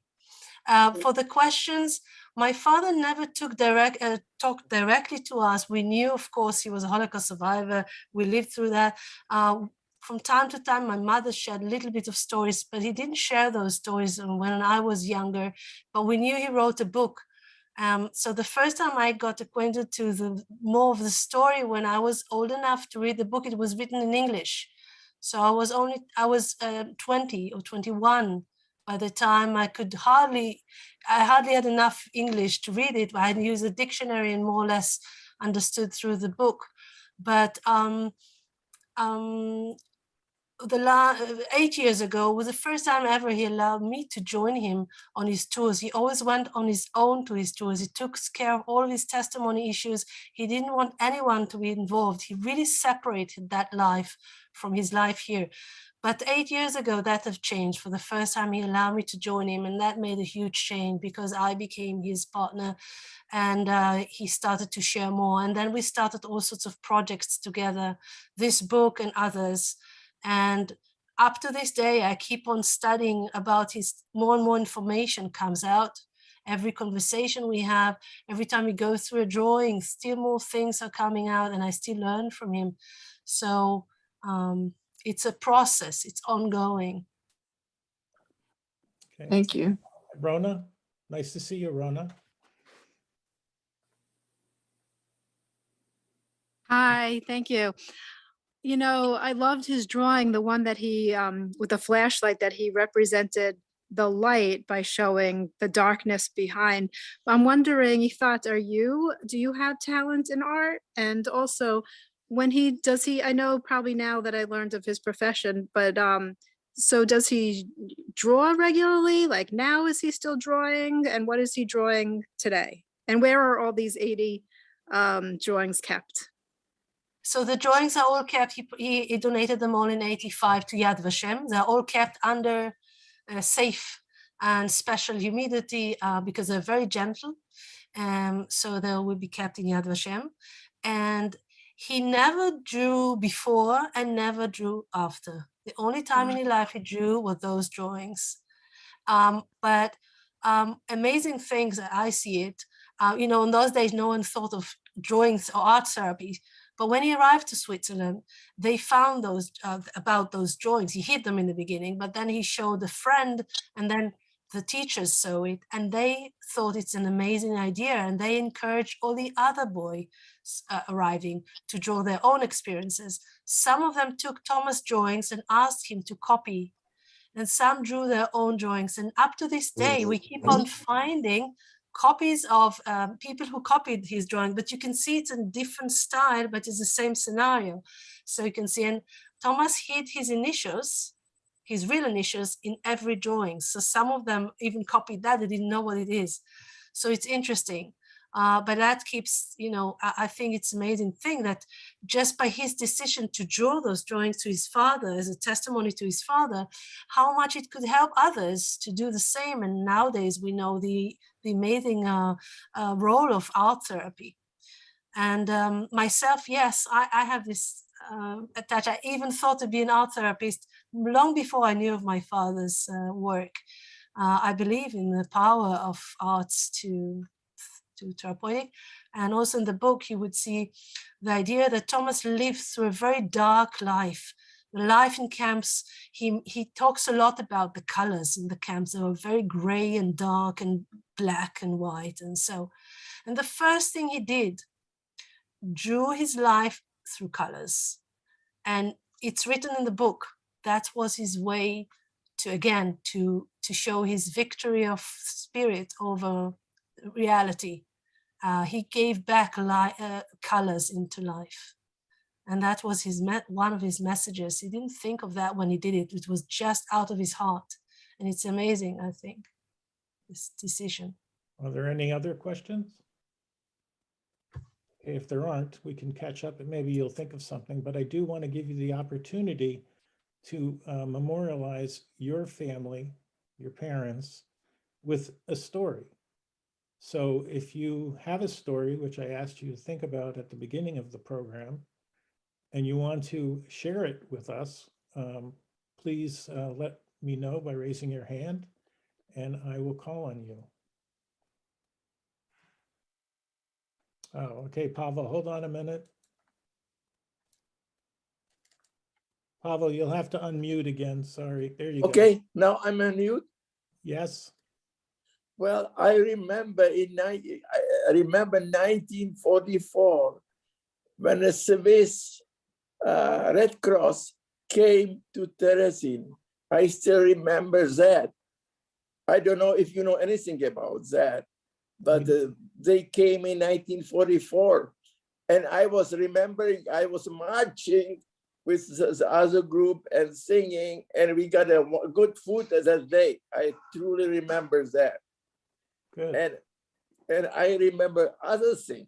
One time I was walking in Terezin, and the truck driver was stopped.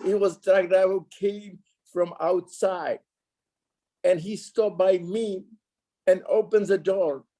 And believe or not, he gave me an apple. So I got an apple for a long time. First time he gave me an apple, but it was a little soft because I think he was sitting on it to hiding the apple. So when he gave me the apple, it was a little soft, but it was a lovely apple. That's my story. Pavel, you and Vera have how many children? I have 2 children. And how 7 grandchildren. 7 grandchildren. 7 grandchildren. Where are they living? They live all here in Seattle, Washington. Good for you. Okay, yeah. And Zola, you have your hand raised, and Miriam, I'll get to you next. So Zola, hello. Zola is coming to us from Cape Town, South Africa, And she's also going to be our musical addition to next Sunday's program with Miriam and Hank Greenberg. Greenspan, I want to make sure that if you got into today's link, you do it the same way that you do it, so I can see you all again next week. I will work on correcting the link. Go ahead, Zola. Thank Well, you. I didn't know if I should be talking again, if I'm going to be talking next week. Don't worry about it. We love your voice. Go for it. So I just wanted to, I'm still verklempt, hugely verklempt from Yifat's incredible presentation. And just to bring some background, both my parents were Holocaust survivors, and they were born in Vilna. And my mother was a famous singer in the Vilna ghetto and beyond. And music was something that kept her alive. And her brother was a well-known activist, poet, and songwriter, Leib Rosenthal. My mother was Chayela Rosenthal. And she performed afterwards in deportation camps after the Vilna ghetto, in the concentration camps. After the war, though, my mother never spoke about her experiences. They were just too painful for her. She lost her brother in the camps. And yet, for us and for all her friends and the world, she was this bubbly, full of life personality when she was on stage and singing around the world and bringing joy to everybody and music. So she also used the arts. And my father was a journalist, and so he always spoke about the war and his experience and wrote about it and started a Holocaust survivor group in Cape Town, South Africa. After the war, my parents got to France because Molly Picon, the famous Yiddish actress, happened to notice my mother in a visit to Poland and got her the papers she needed to get out of Poland. And so my mother joined a theater group that took her to South Africa to perform Yiddish theater in 1951. And she sent a telegram back to Paris to my father and said, "You have to come. I found paradise. This is where the new life is." And that's how they got to South Africa and where I still am. And how many children did your parents have? I do not have children. My parents had 2 children. Myself and my sister was first born 8 years before me. She had 3 children, and they are grandchildren now and great-grandchildren. And I chose not to have children because I felt like I was caring for my parents, and I felt that I didn't want to add more people to care about, except now I care about everybody else's children. But that was the choice that I made. Sister in Cape Town? My sister was in Cape Town, then she moved to America. We both lived in America for about 20-something years. She passed away young, 57, and my mother also passed away at 54. So I'm the only one left in South Africa, and my sister was the torchbearer and the Holocaust educator for all the years.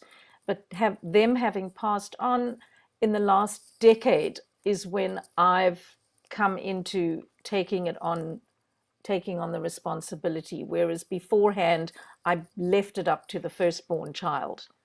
I was the sunshine, and now I will continue the legacy. And Miriam, go ahead. You have to unmute yourself, Miriam, please. If I may, I'd like to just try to share my screen to show the picture of what I want to speak about. Sure. This is an experiment, so I figured it's a good time to try it. I don't know if I succeeded. Let's see. Yeah, you got it. There you go. I did? Yep. So do you see the picture of my parents? Yes, we do. Okay, so the story is both my mother and my father were survivors of Auschwitz. And my mother met my father in this little town about an hour north of Prague called Český Duch. Český Duch. Český Brod. No, it ends with the D-U-B, Český Dub, like I wrote it in the, do you see the written script under the picture? So it was his first exhibition after the Holocaust, and he met my mother at a health spa. It really was a place where the survivors went for a week or so to recover from the agony from the concentration camps. And as you can see, my father looks like he has started his recovery quite well, whereas my mother, she was in mourning for her twin sister, her mother, and other losses of her family. So now I'm curious how I'm going to change the page. We can't go and do your presentation. No, but I wanted to show you how they looked at the wedding. It was a completely changed view. So these are the technical things that I have to figure out how to work out for Just next week. use your side arrow bar on your keyboard. Right, but all I'm seeing is I'm not seeing my presentation. I'm only seeing. We'll do a Zoom during the week so you're more comfortable. Oh, that would be really great, Jeffrey. That would be really fantastic. You need to stop sharing your screen right now. Okay, so I'll stop sharing it if I can figure that out. See, I have two monitors. This is something new also. Top of your screen. All right, so anyway, it doesn't look like I can figure this out right now, but mainly I wanted to tell the story that my parents, oops, all right, I'll get rid of that. Okay, so I got rid of that, but I lost where I am in the Zoom. You're still sharing your screen at the very Okay. top. Yeah, but I'm not seeing the, oh, I see. Got it. There you We're go. all, okay, thanks for allowing my experiment. Mainly what I would like to tell you is that my father was a survivor of the Holocaust, but he was also a painter and graphics artist. He was born in 1893, and his artwork is what kept him alive in the camps. And when he survived, he was determined to show the atrocities that he experienced and witnessed to the world.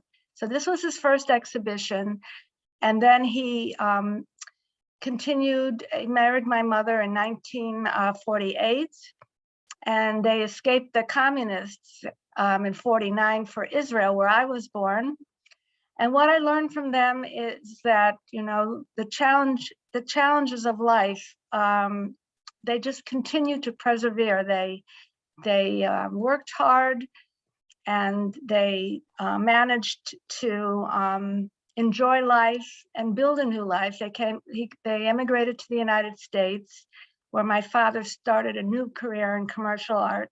So what the will and drive that I saw in both my parents is instilled in me. And this is why it's such a great pleasure and gratifying to present their stories and have this opportunity next week to show my father's artwork. We are so looking forward to it. And my friend over there with her hand up is Judy. So take it away, Judy.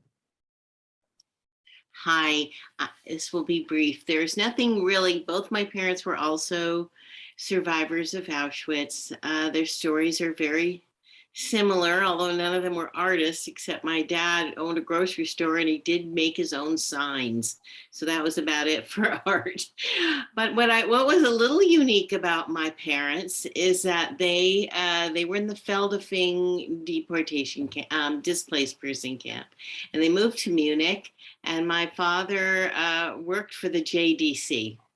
And what makes that a little bit unique is that my mother had tuberculosis, and so she was.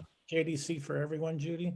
Oh, the Joint Distribution Committee, who of course is doing fantastic work in Ukraine, helping with Jews there. Hi, Carla. I met Carla at a JDC meeting. She's a great supporter of that organization, so important to all of us Jews. Somebody said the other day, you know, when the rain falls on a Jew in Ukraine, Americans get out their umbrella. And that's what's happening today. But anyway, I digress. So anyway, my mother had tuberculosis. They were living in Munich, and she had to go to Garmisch for her rehab and whatever. And finally, my parents said, no, we're going to Israel. And the doctors, where my father worked in the hospital with JDC, said, oh, no, you can't go to Israel. It's too dusty, too dirty, and they don't have doctors there right now. So guess what? The doctors arranged for my parents in 1949 to fly right here where I live in San Diego, California. My parents literally came out of the deepest, darkest bowels of Europe and stepped out to palm trees and sunshine. And my mother didn't put shoes on, I think, for years. And, you know, as all refugees, it was not an easy transition, no matter where you were. But I too, Miriam, I learned great resilience from my parents, the biggest lesson of all, to be resilient, and to never give up, and know that, you know, even out of the worst conditions, you can make a good life. So that was the story of my parents. There's much more, of course, but that's Thank it. you. Thank you, Judy. Sarah, you wanted to chime in. Please unmute yourself. There you go. I can't hear you, so you're still muted.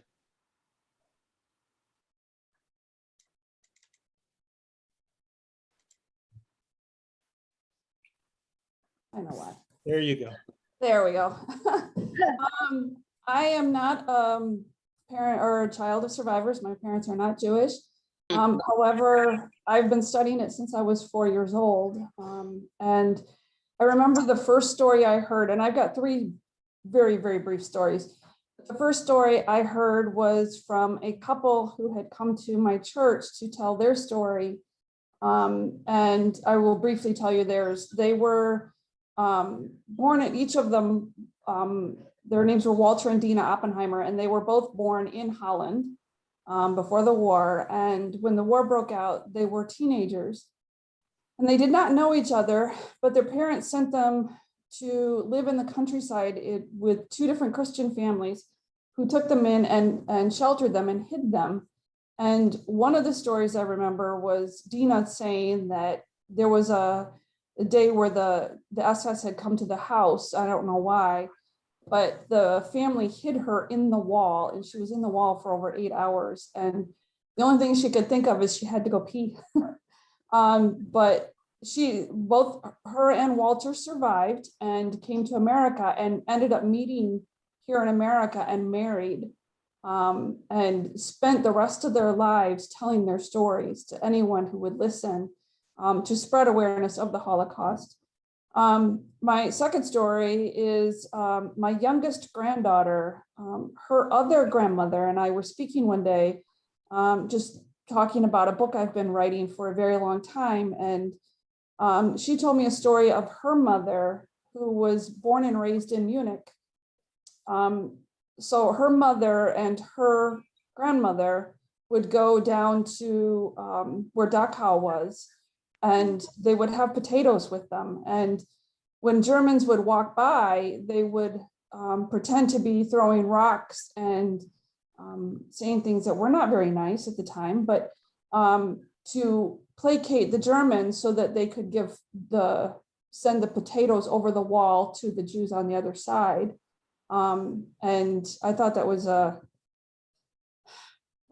really impacted me, that there was this young girl who, it was her choice to do this, to take potatoes down to the wall, to throw over the wall to make sure that these people would get food. And it was her idea to make it look like she was throwing rocks and being mean to them, when in reality, she was actually sending food to them.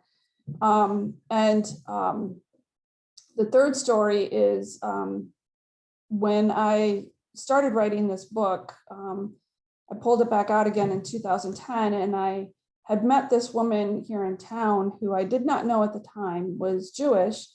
And I had called her about another business, and she asked me to bring over my books because she wanted to read it.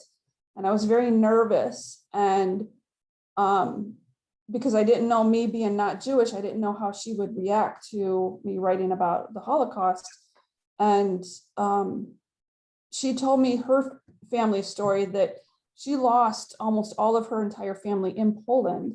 And it affected her mother so bad that her mother was never able to speak about it. And because of it, she never really talked about it. And through my writing this book and her helping me with it, now she's able to talk about the Holocaust and talk about the impact on her family. And she has since become my dearest, closest friend.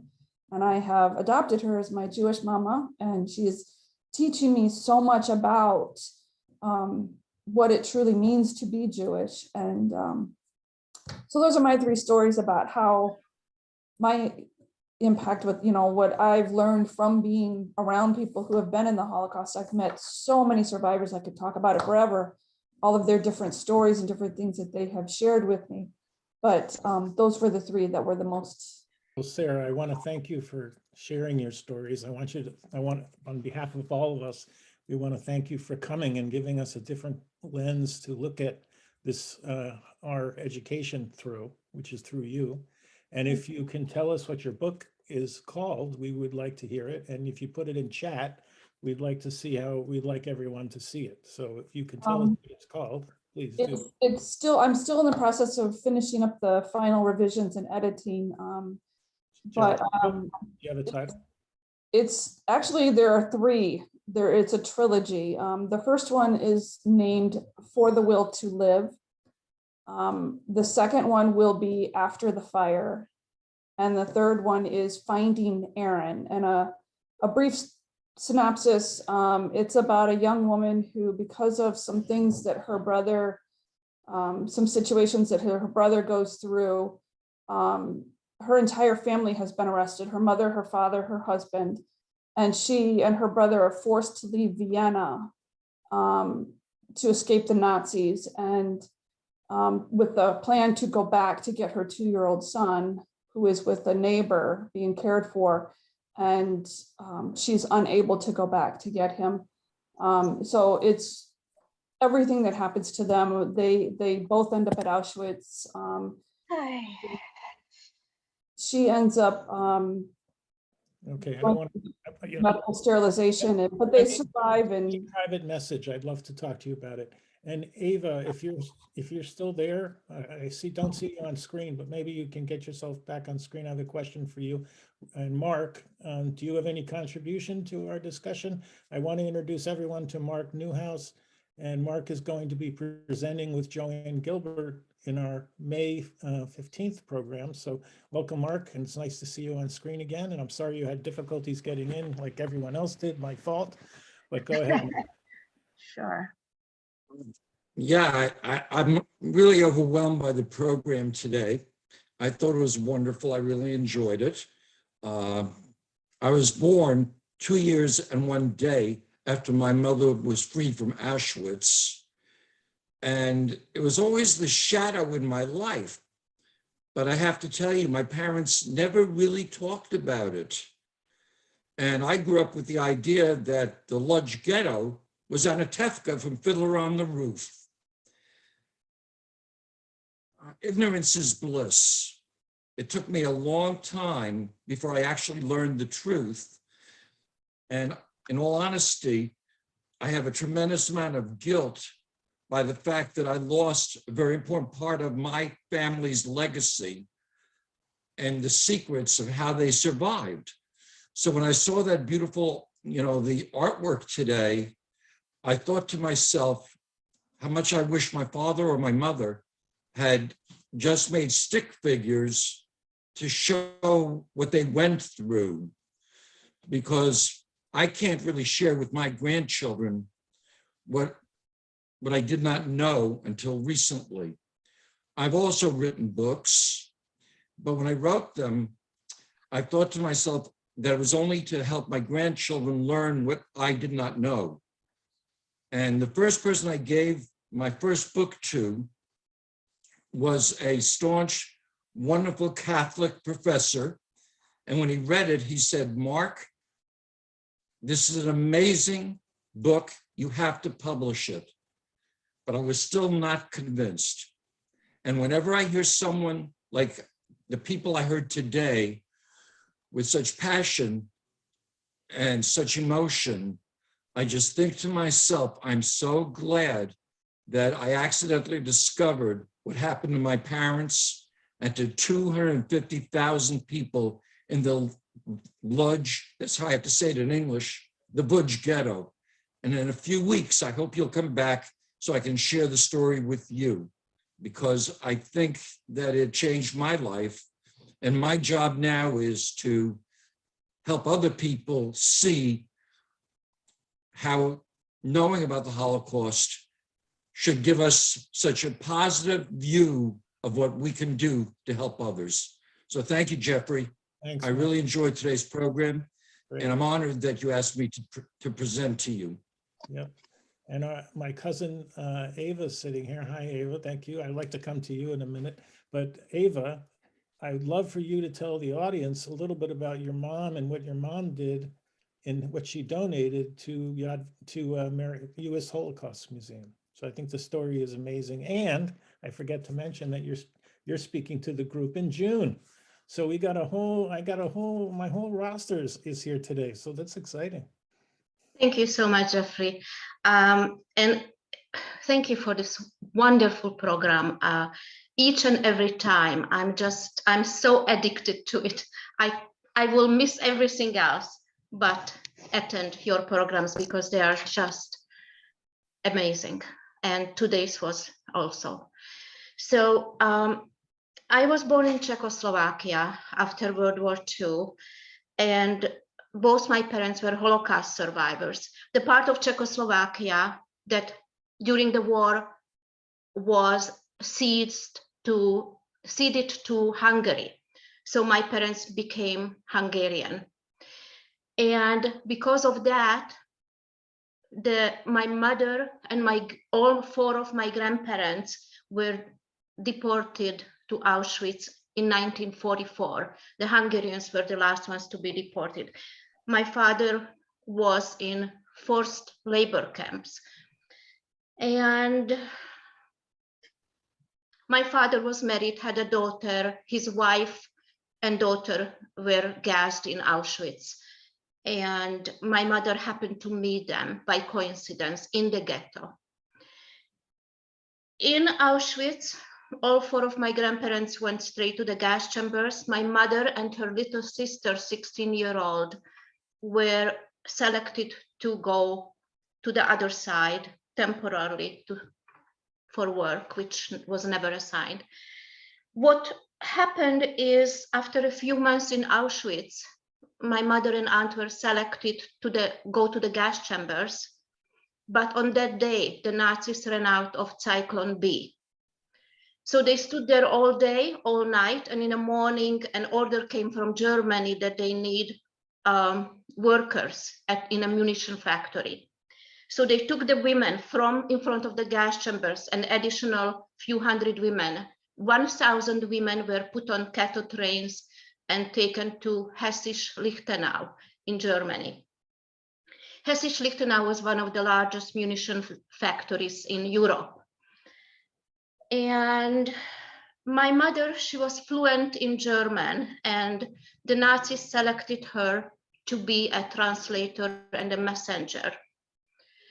And they said, and if there is no translation to do or no messages to take through the vast complex, then we want you to clean the factory. And they gave her a little identification pin because she had to take messages. So my mother was, so of course, in Hessisch-Lichtenau, in the munition factory, they continued starving. Portions were very small. And every evening when they were back in the barracks, the women would gather together and they would talk about food because people were starving, people were dying of hunger.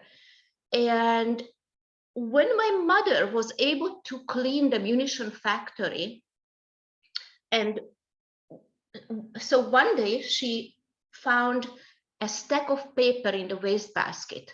She pilfered this stack of paper when no one saw her, and she quickly tore the bottom of her one piece of ragged clothing and made it into like a purse pouch and hid these forms into this pouch and hid it. She found a little pencil, and every evening in the barracks, when the women were talking about food, what they used to eat, what they used to cook, or what was their favorite food, what they made for the holidays or for Shabbat, my mother was writing every evening, would write the recipes on this piece of paper. The paper that she pilfered was, on one side was by the Nazis, they printed the ammunition. They printed the ammunition that they manufactured in that factory.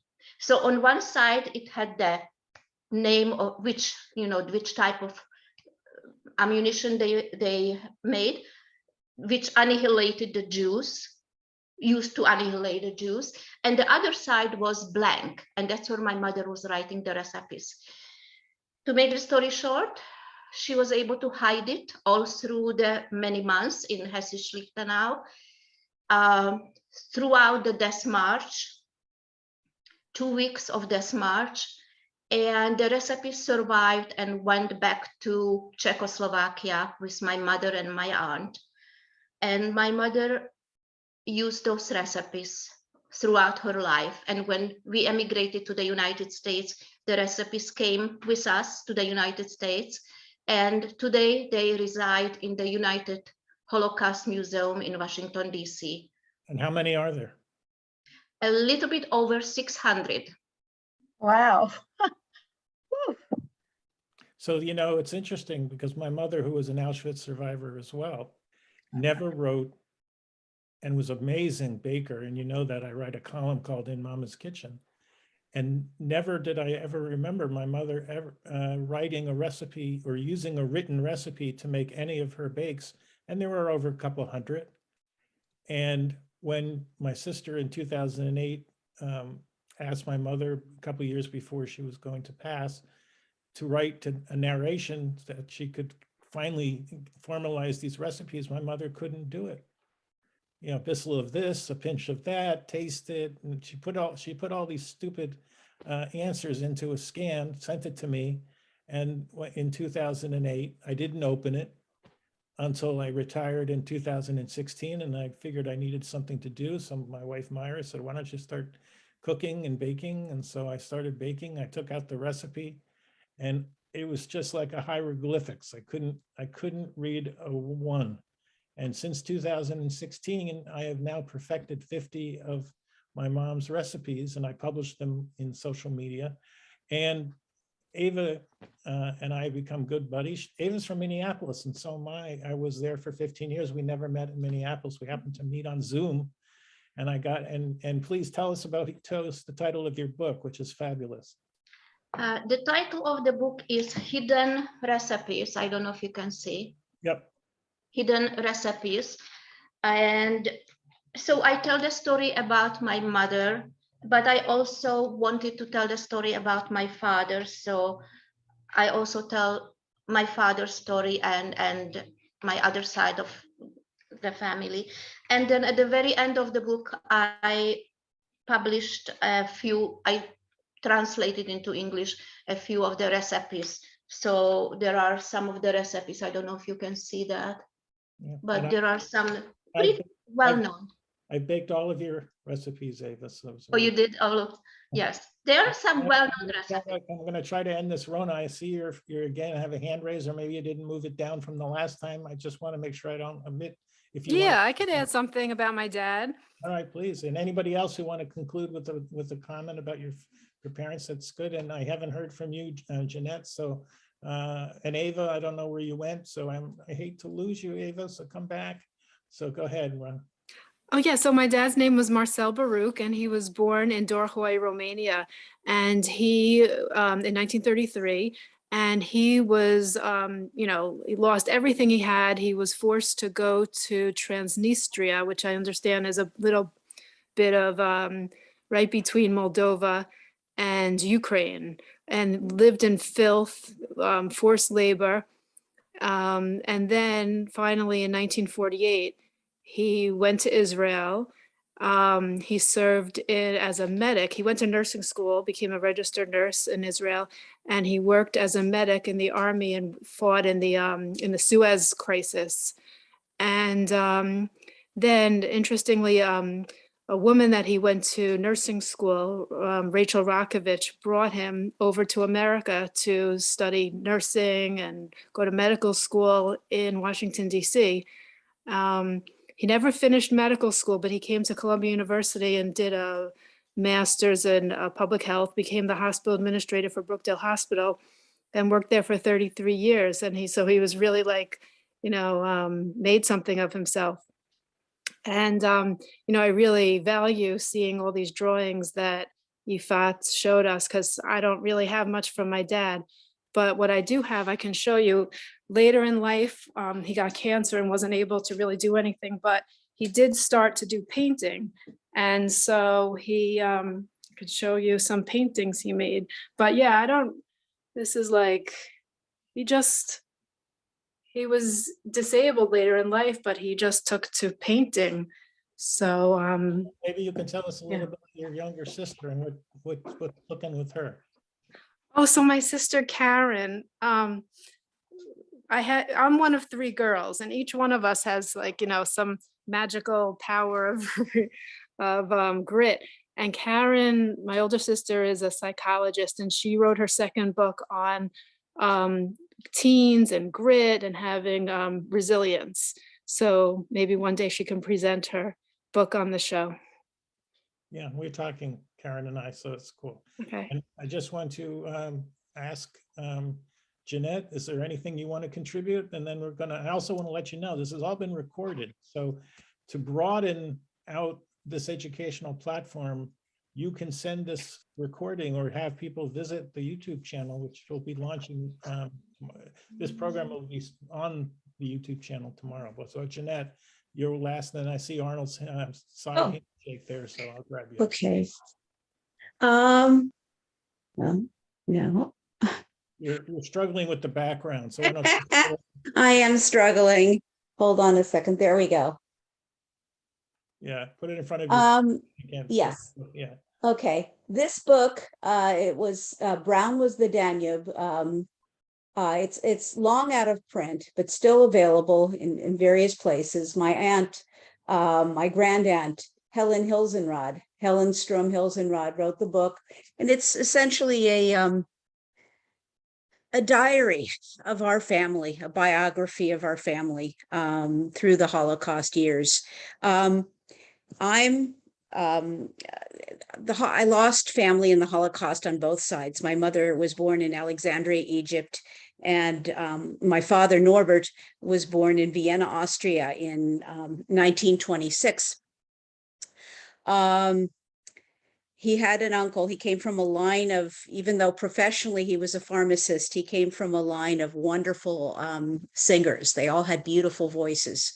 And one uncle was an actor and singer at the Lvov Theater, and he was killed by the Nazis. And I'm still trying to figure out exactly whether it was when he was trying to escape through Belgium. Haven't been able to figure it out. But when Dad was 13 years old, my Omama, who was born in Przemysl, Poland, was the president of several districts simultaneously of WITSA women, World Zionist Organization women. And so she was able to use her influence as the political situation became very bad and deteriorated rapidly, to get her children out of Vienna. The elder son went to America, went to the United States. The other two, my father and my aunt, were sent to England, not on a kinder transport, but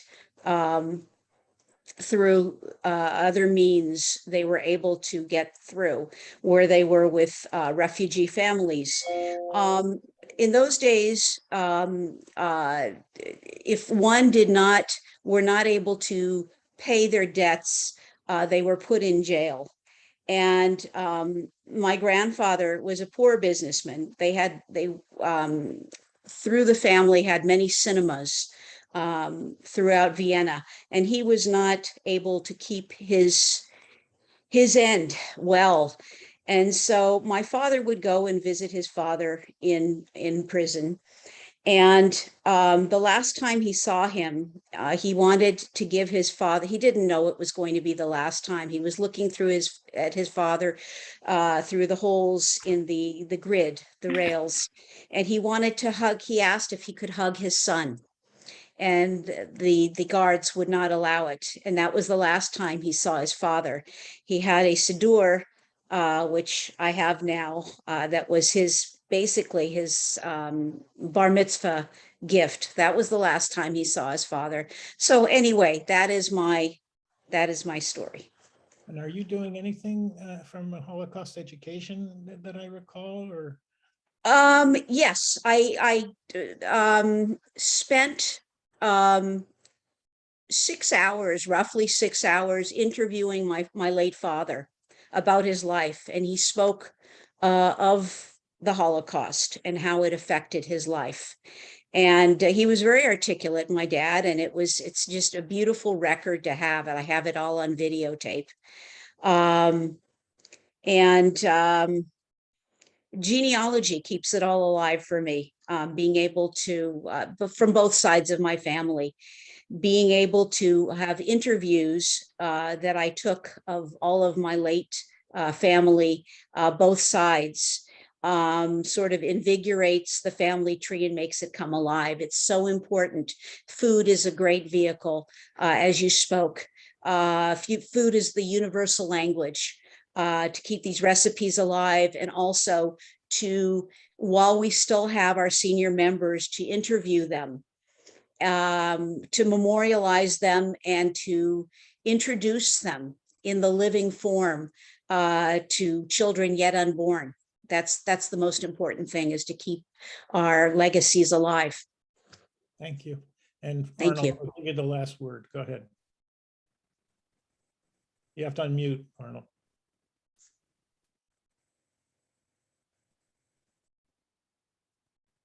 Can't hear you, Arnold.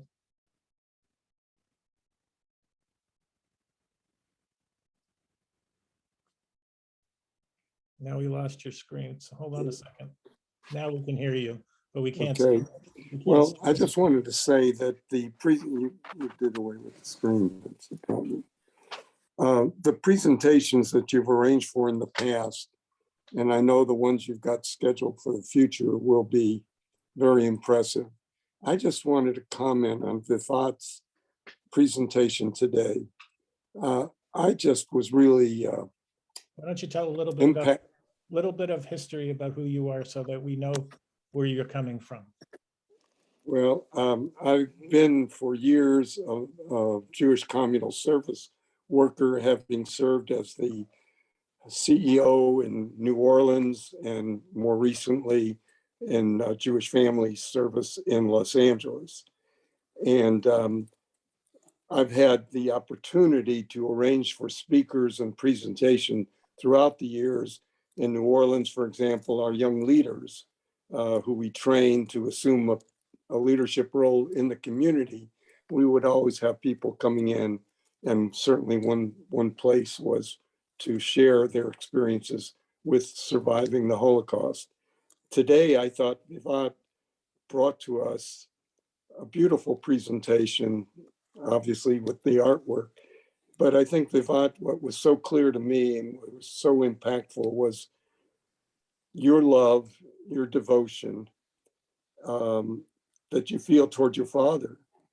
And it just really, I guess, revived in me the love I feel for my parents. And it just was kind of a wonderful experience, very moving. And I wanted to say thank you for being with us today. Well, I think that's a great way to end this program, Arnold. And you always have a way that's like the exit strategy. So I'm going to come to you every time I need an exit strategy to get out of a program. So I want to thank you for staying with us. We almost are hitting the 3-hour mark. I'm sorry I apologize for the difficulties at the beginning, but we certainly, with Yifat's presentation and with Carla's singing, it was something special today. And I want you to return. We have really 2 more great programs. If you know survivors and you want to bring them to the 24th program, it is a survivor program and a survivor storytelling program in a unique way. We're not revisiting the camps, but we're going to do something really special. So thank you all. I love you all. So we'll see you next week, hopefully. Thank you, Jeffrey, so much for this amazing project. And thank you everyone for listening. Thank you, Yifat, for So helping much. me out. Appreciate it. I'll be in touch with you. Thank you. Thank you, Carla. You're the best.